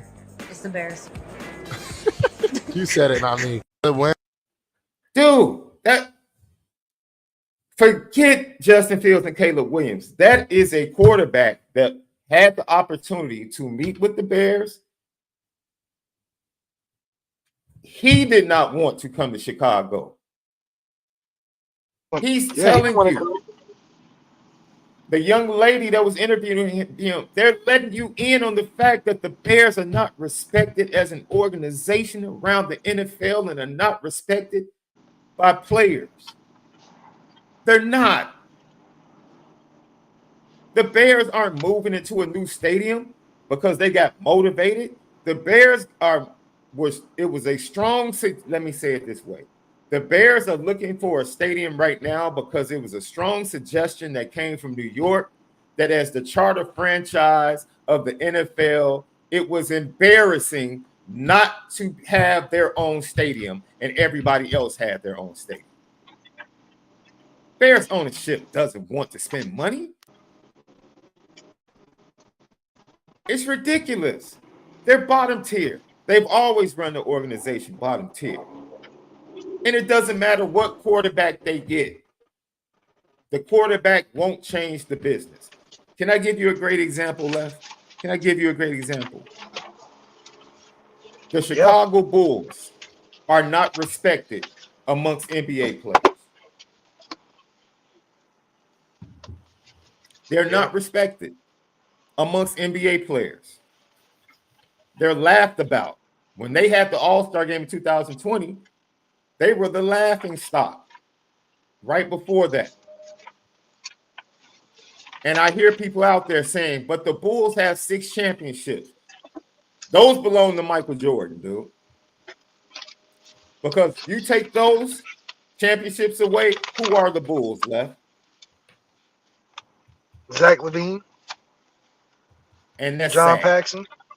And that's sad. Ron Harper. See, the opinion around the league and amongst players is not changed because you win championships. It's changed by the way you handle business. The Celtics and Lakers won championships, but they handle business the right way. That's why they're respected, and that's why they can win championships in multiple eras. The Bulls can't do that because they never ran good business. They just maxed out a player. And if Caleb Williams is generational, the Bears are going to max out. They might win 1 championship. They might have a few seasons. But they're not going to become an organization that wins in multiple eras because they're a bad organization. Same thing with your Cincinnati Bengals, Left. They might win 1, maybe 2 with Joe Burrow. But when Joe Burrow leaves, that doesn't change the fact that they're still a bad organization. Doesn't change a thing. Doesn't change a thing. I love Kevin Warren. I think Kevin Warren's a good hire. Do you really think Kevin Warren is going to have all the power in that organization? Do we really believe that? Heck, the GM wasn't even allowed to hire his own coach. Once again, we're talking about the way the Bears do business. That's unlike anybody else. The same lame duck head coach situation that Justin Fields came into They're about to put Caleb Williams in the exact same situation. But I'm supposed to feel good about the way the Bears do business when they're doing business, bad business, the exact same way, hoping that the quarterback becomes a savior for the franchise? No. How about you become a good businessman, businesswoman, business family? How about that? How about doing things the right way? How about that? It's ridiculous, Left.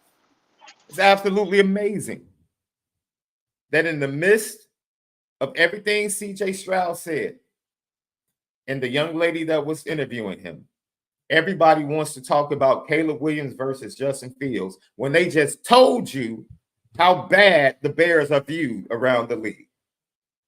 This is a young man that was at the top of the draft that literally just told you, I had no interest, man. Look, no. I didn't want to go to Chicago. Doma Wop. They had change at the top. That's what happened. See, all the stuff you're seeing with the Detroit Lions, it's because ownership changed. It wasn't because they hired. No. Ownership changed. And a new vision came. As long as the ownership is the same, business is going to run the same. Sorry. That's right. Death, That's right. unfortunately, had to take place for new ownership to come to Detroit and a new vision to come to Detroit. As long as that family is running the Bears, who left? They are the charter franchise for the NFL, numero uno. And they had no interest in building a stadium. Who does that? Yeah. None.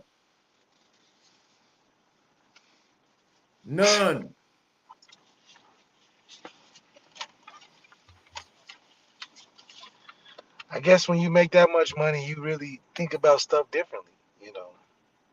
They're like, why do we need to do that when we make it gajillions? Dude, it's crazy. And no, I'm glad you, Marvin Bell, thanks for that. No, Justin Fields isn't petty for unfollowing the Bears on Instagram. No. No way. Think they'll trade him to Atlanta? That's where you look like you I say don't you're care. going. Get him out of here. Look, Left, and I'm speaking as we get ready to get out of here. I'm speaking as honest as I can be. I don't want Caleb Williams coming to Chicago. I don't want Jay Daniels coming to Chicago. I don't want Drake May coming to Chicago. Any quarterback that has a chance to be good, don't come here. This organization is horrible the way they do things. They are the only organization in NFL history to not have a 4,000-yard passer as an organization. It's embarrassing.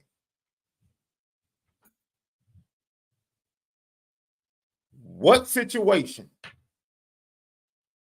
exists to be positive for any of those young quarterbacks? I want to see all of those young men have great careers. And I have more confidence that they can accomplish that somewhere else than coming to Chicago with this ownership and the way they run business. It's ridiculous. It's ridiculous. Matter of fact, go get the Chicago kid. The way you run business, trade down and take J.J. McCarthy, because that's the way you all do business. That's the way you operate. You got Deshaun Watson and Patrick Mahomes staring you in the face, and you go take Mitch Trubisky. That's what the Bears do, Left. That's the type of stuff they do. So stay right in that lane. Do what you do all the time. Trade down, bypass all of the other top quarterbacks, and pick up J.J. McCarthy, the Chicago kid. Fall in love with him. It will be right on brand. Right on brand. Lucky Lefty Podcast.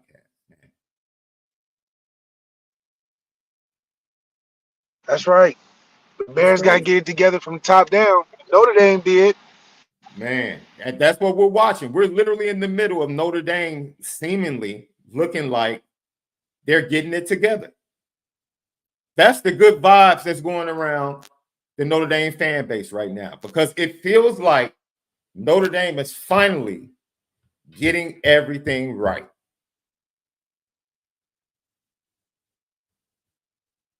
That's what it feels like. Notre Dame, because somebody asked a GTB question left for you. P-Dub, thank you for the question. Is Notre Dame the college version of the Dallas Cowboys?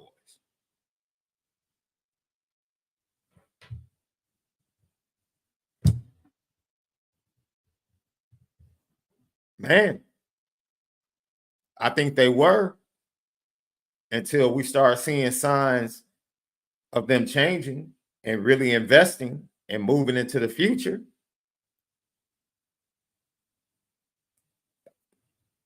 I can see the similarities. I can. Absolutely. But I do believe things are changing. And credit's going to still go to Jack Swarbrick, and Pete Bavacqua is going to get his share of the credit, along with Marcus Freeman, the staff, and the players. But it's just window dressing. That's funny. So what do you think the out? Go ahead. So what do you think the outcome's going to be? If I had to bet right now, you talking about with the Bears? Yeah, with the Bears, just in the next couple of years. Because I think even with getting Joe Alt and Marvin Harrison and not getting a quarterback, you're still in trouble. See, well, here's the problem, Left. And this is what people are talking about, getting Caleb Williams is going to change the trajectory. I'm like, your head coach still stinks. You still have a bad head coach. What are we talking about? Like, dude, you can get all the talent in the world. Give you a great example. Did Jimbo Fisher not have all the talent in the world at Texas A&M? He had all the top talent. Yeah. Mediocre coach. Couldn't do anything. Let's come to the NFL, Left. When you look at that San Diego the LA Chargers roster, all you see is talent. You see a lot of talent. A lot of talent. Terrible coach, though. The coach before him, mediocre coach. So like you said, Left, the Bears have the worst coach in their division. The worst head coach in the division belongs to the Chicago Bears. So even if you upgrade the quarterback, what does that do? And if they don't win next year, the head coach is going to get fired, which means the entire staff is going to be fired, which means in his second season, Caleb Williams is going to have a new head coach and a new staff. Is that the right way to develop a quarterback? Well, they signed him for an extension, all right? Who? Eberflus. They didn't announce it. I thought they kept him and gave him an extension. I'm going to double check.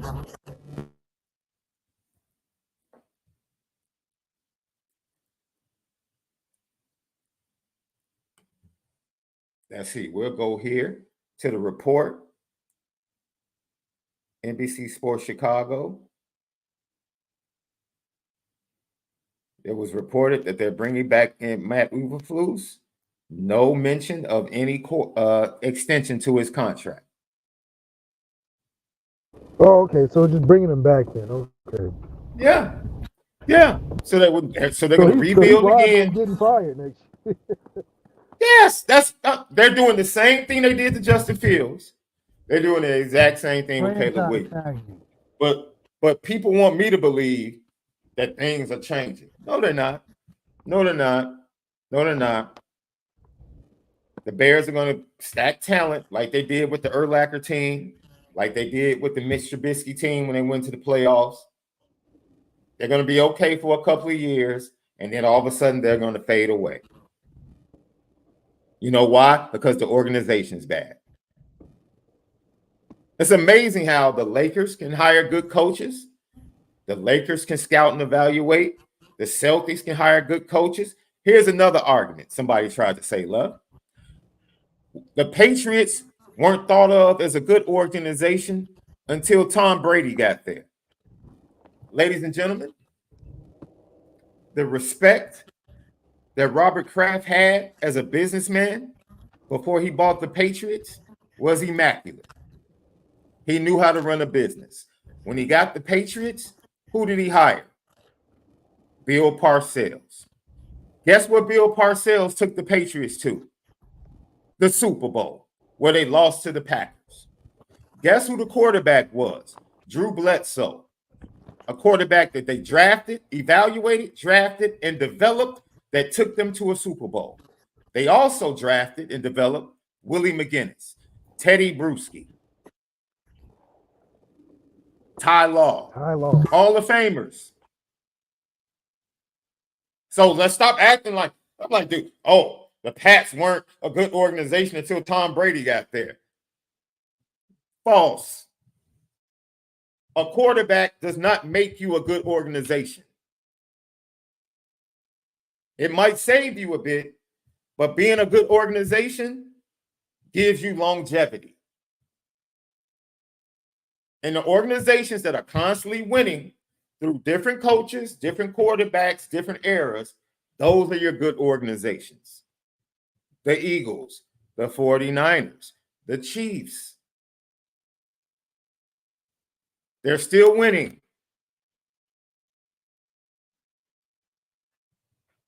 And that's fine. Kraft can be a cheapskate, but he can be a cheapskate that knows how to run a business and knows how to hire the right people. He hired Parcells and Belichick.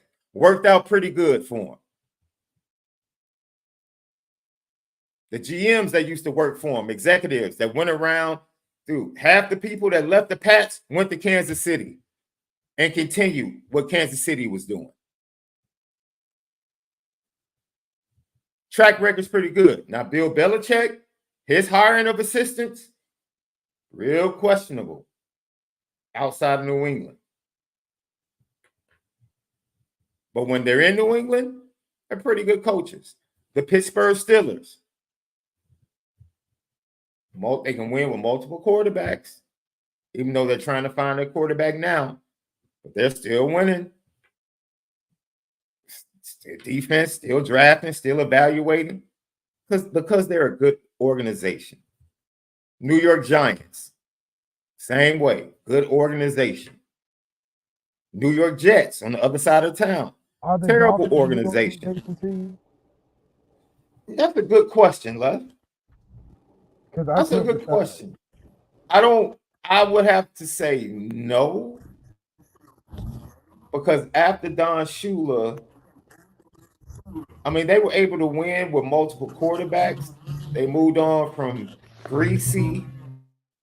And you know what? I might say yes. But what good organization has laws like Miami? You had the greatest season of all time, greatest coach of all time, questionable greatest quarterback talent of all time. You had a highlight player, Ricky Williams. You know what I'm saying? So I don't understand how you go losing for that long. Yeah.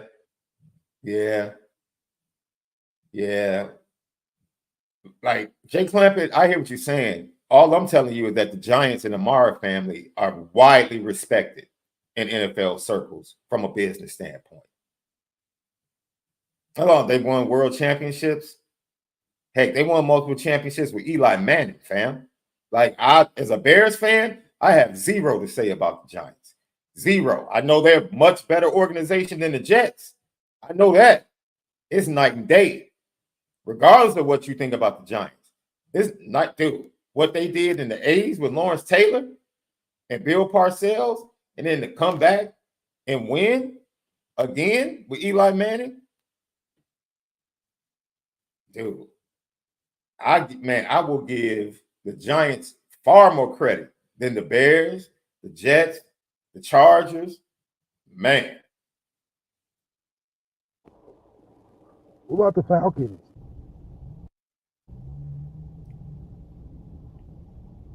I think the Falcons at a certain point are respected. Once again, I'm not sitting here debating on the field stuff. We're talking about respect. The whole point is the Bears are not respected as an organization.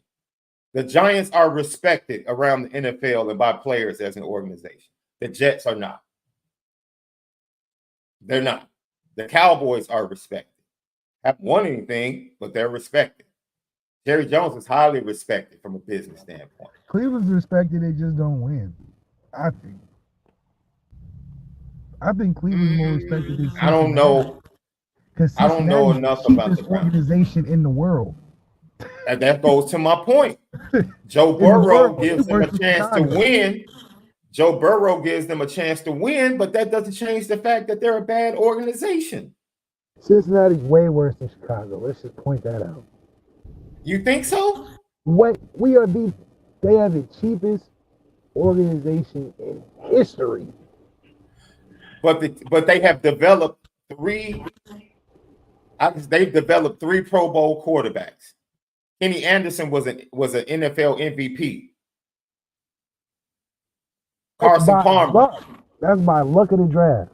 Look, there is no luck to win an MVP. Cincinnati ever been the? I just don't think they're committed to win like Pittsburgh, like Baltimore, like Cleveland's been trying. They're just underachieved.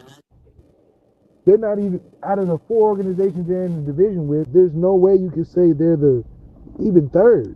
Yeah, because all those other organizations are committed to winning. Yeah. Doma Wop, this is a great question. You talk about the Dolphins. What about the Raiders, Left? They had past history, but I think they are stuck. Last time they were in the Super Bowl was against the Ravens, right? I think they're just stuck in the past. They haven't updated. They're on some Davos Sweeney. Well, they have updated. Antonio Brown's a great hire. I mean, Antonio Pierce. Antonio Pierce. Yeah. That's a commitment to trying to get back somewhere, you know. They just got to get them a quarterback. Aiden O'Connell's all right, but he's like Tony Romo. He's not going to win enough. It's rumors out there that they're trying to move. But that just comes back to the NFL being, if you don't have Pat Mahomes in this next 10 years, you're just going to have a hard time winning the Super Bowl. So you're pretty much you believe what Micah Parsons said, right? When he was on the Stephen A. Smith podcast, and Micah Parsons was like, "Dude, don't come to me talking about that." Like, dude, Joe Burrow ain't won nothing. Yeah, it's just Pat Mahomes. He was like, dude. Yeah, he's pretty much like, dude, Pat beating all these dudes. So Pat is like, it's making everybody look at everybody else funny when it ain't everybody else's fault. Yeah. What's that crazy stat? Pat's like 600 plus points away from the next guy. What are you doing with that? So it's like, come on, like Lamar's gonna get undervalued and undershadowed. Josh Allen undershadows himself, but it's even worse losing to Pat. Man. Joe Burrow had a flash in the pan, but gets hurt. You just got to get lucky against Pat Mahomes right now, or Andy Reid retire or something.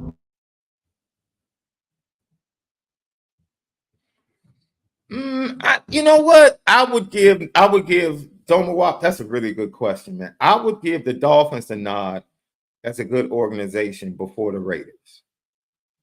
But the Raiders have won with multiple. They won with Stabler. They won with Plunkett. Raiders have more Hall of Famers too, right? Yeah, but I don't know. I think their development and drafting, like that Jamarcus Russell, just really kind of just. But the Raiders have Bo Jackson, Marcus Allen, Randy Moss, Jerry Rice, Kenny Stabler. Yes, I agree. But up until when they drafted Jamarcus Russell, number one. Hell, they had Tim Brown. It's been downhill from there, bro. It's been downhill from there. They had that one good season. Well, Derek Carr counts. Derek Carr got him in the playoffs, held him. Derek Carr been there for what, 10 years? So you were saying I would say the Dolphins are a better organization than the Raiders. I would. You Raiders. Can't name a Dolphins quarterback between Marino and Tua. No, you can't. I'm talking about the terrible. Do you feel like the rest of the league? Now think about all the legal stuff. Do you really think the league and the rest of the league respects the way the Raiders do business? The Raiders messed themselves up. You give a guy $100 million, he don't make it 3 years. I mean, that's why. I mean, I'm just looking at it strictly from respect around the league.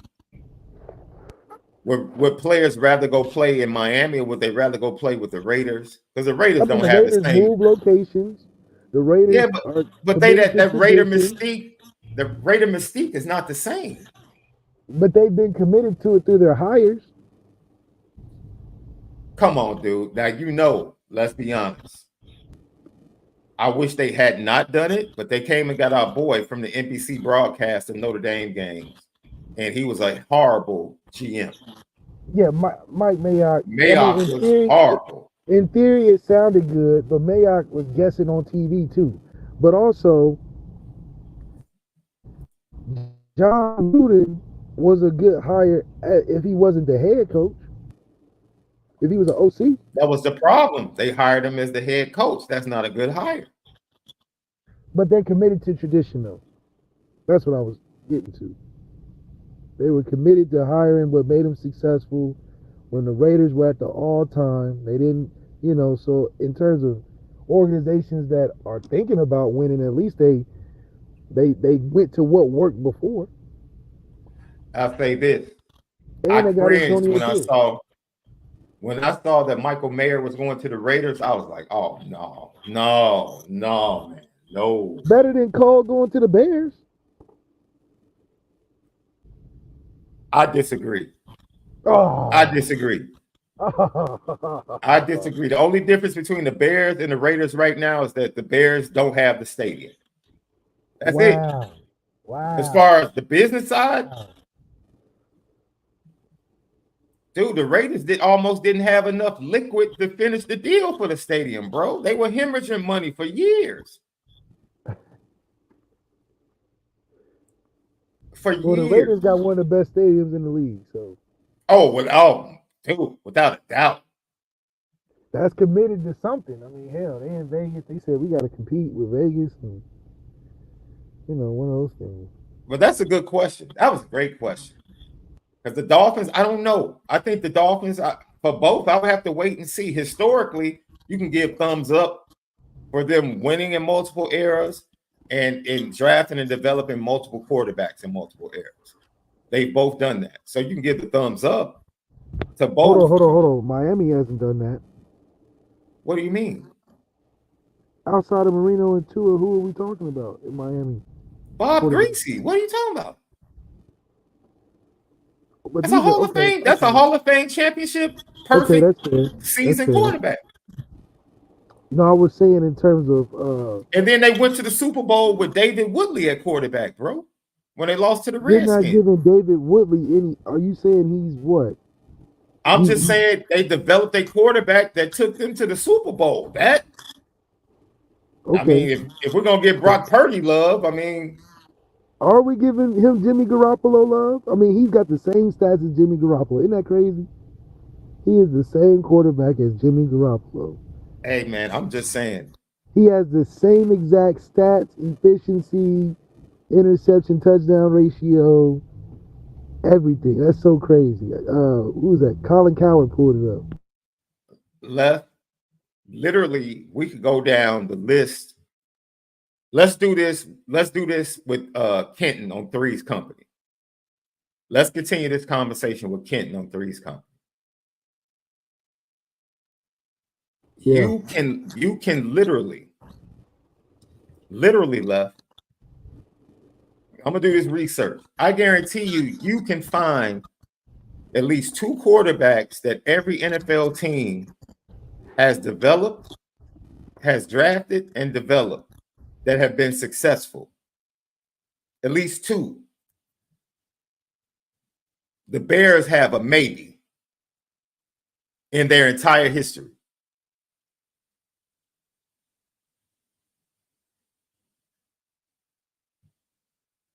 They have all maybes. Jim McMahon couldn't stay healthy. He's a maybe. Jay Cutler wasn't ours. Rex Grossman was horrible. Name a successful Chicago Bears quarterback that they drafted and developed. Because you have to go all the way back to the 50s or 60s, my man. And statistically, that still would be a maybe. I guarantee you can find at least 2.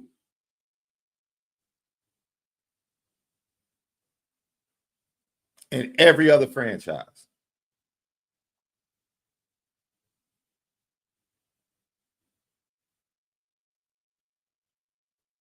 At least 2. Like, because I know immediately people will think about, they'll say the Cleveland Browns. Brian Sight, Bernie Kosar. Back to back. Easy. Easy.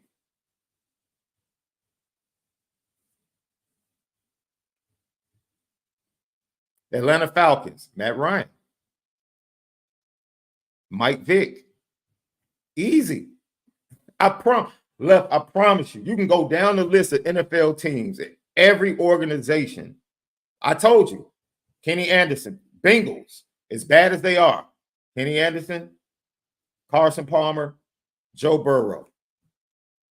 They have 3. Bears, you're going to struggle to get past 1 if you get to 1. That's how embarrassing it is. The Houston Texans have been a franchise for 22 years. 22 years left. They've developed 3 quarterbacks. Who is it? Rex Grossman. No, you talking about the Bears? Yeah. Rex Grossman wasn't successful. Oh my goodness. Why are you? Did you see Rex Grossman's stats the year they went to the Super Bowl? Are you kidding me? You just gave credit to the Woodley dude. The Bears developed Rex enough to get to the Super Bowl. Okay, left. Remove David Woodley. They still got Marino, Tua, and Greasy. That's still 3. Yeah. That's my point. Remove David Woodley. Don't even mention Don Strock. They're still sitting on 3. Joe Cap, Joe Theismann. It's another one I'm forgetting. With the Redskins. Or not the Redskins, the Commanders. I'm sorry.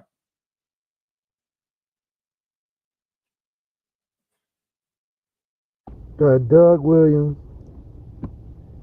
Theismann. No, they didn't draft Doug Williams, though.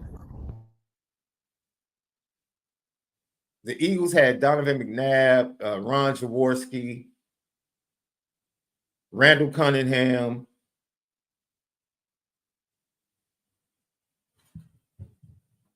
The Chiefs have definitely drafted, developed. Trent Green. Yeah, Trent Green was with the Kansas City Chiefs. Wow. I forgot about Trent Green. Pat, Lynn Dawson. Did the Commanders draft Mark Rippon? Thank you for that name, David Solomon. Did they draft Mark Rippon?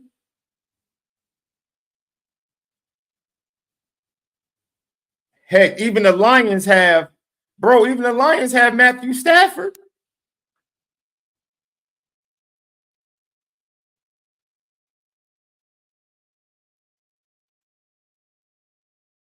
It's bad. It's bad. I'm sorry, Chicago fans. It's bad. You're right. Sonny Jurgensen, Billy Kilmer for the Commanders. The Cowboys, dude, Danny White, Roger Staubach, Troy Aikman, Tony Romo. That.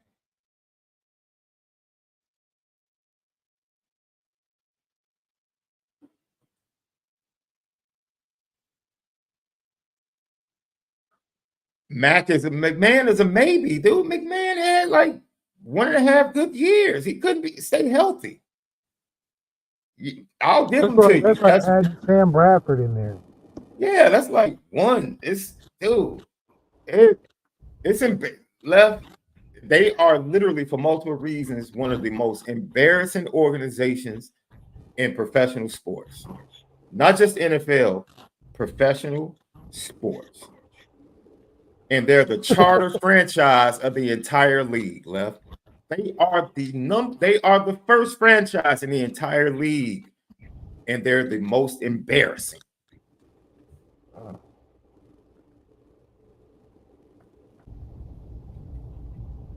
Yeah. That's pretty crazy. The Ravens developed Flacco. The Ravens developed Lamar.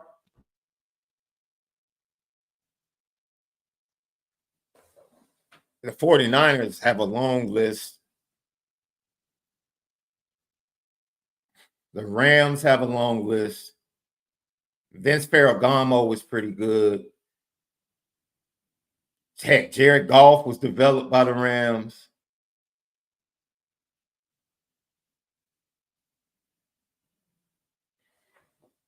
The Raiders have a list of quarterbacks they developed. I promise you, every team has developed a quarterback except for the Bears. Carolina developed Cam Newton. I don't know, did they draft Jake Delhomme? I don't think they drafted Jake Delhomme. But heck, Cam Newton crushes the Bears by himself. Literally. And Bryce Young's career isn't over. And Carolina, dude, until recently, Carolina was widely respected as an organization. Widely respected, right? They went to multiple Super Bowls, different quarterbacks, came in competing. Oh, they developed Kerry Collins as well in Carolina. Kerry Collins, absolutely.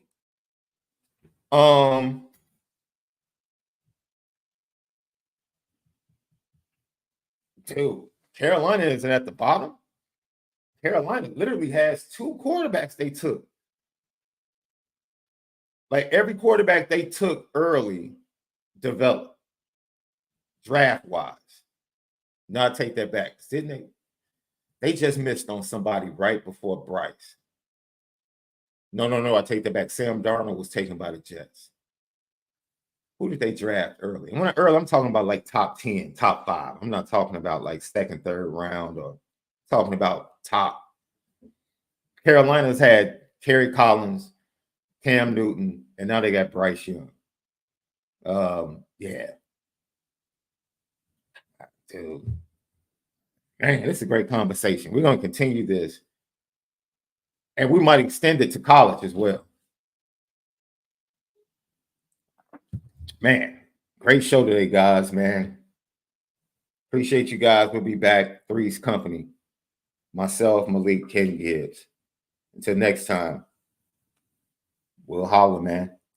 But most of all, make sure you spend it different.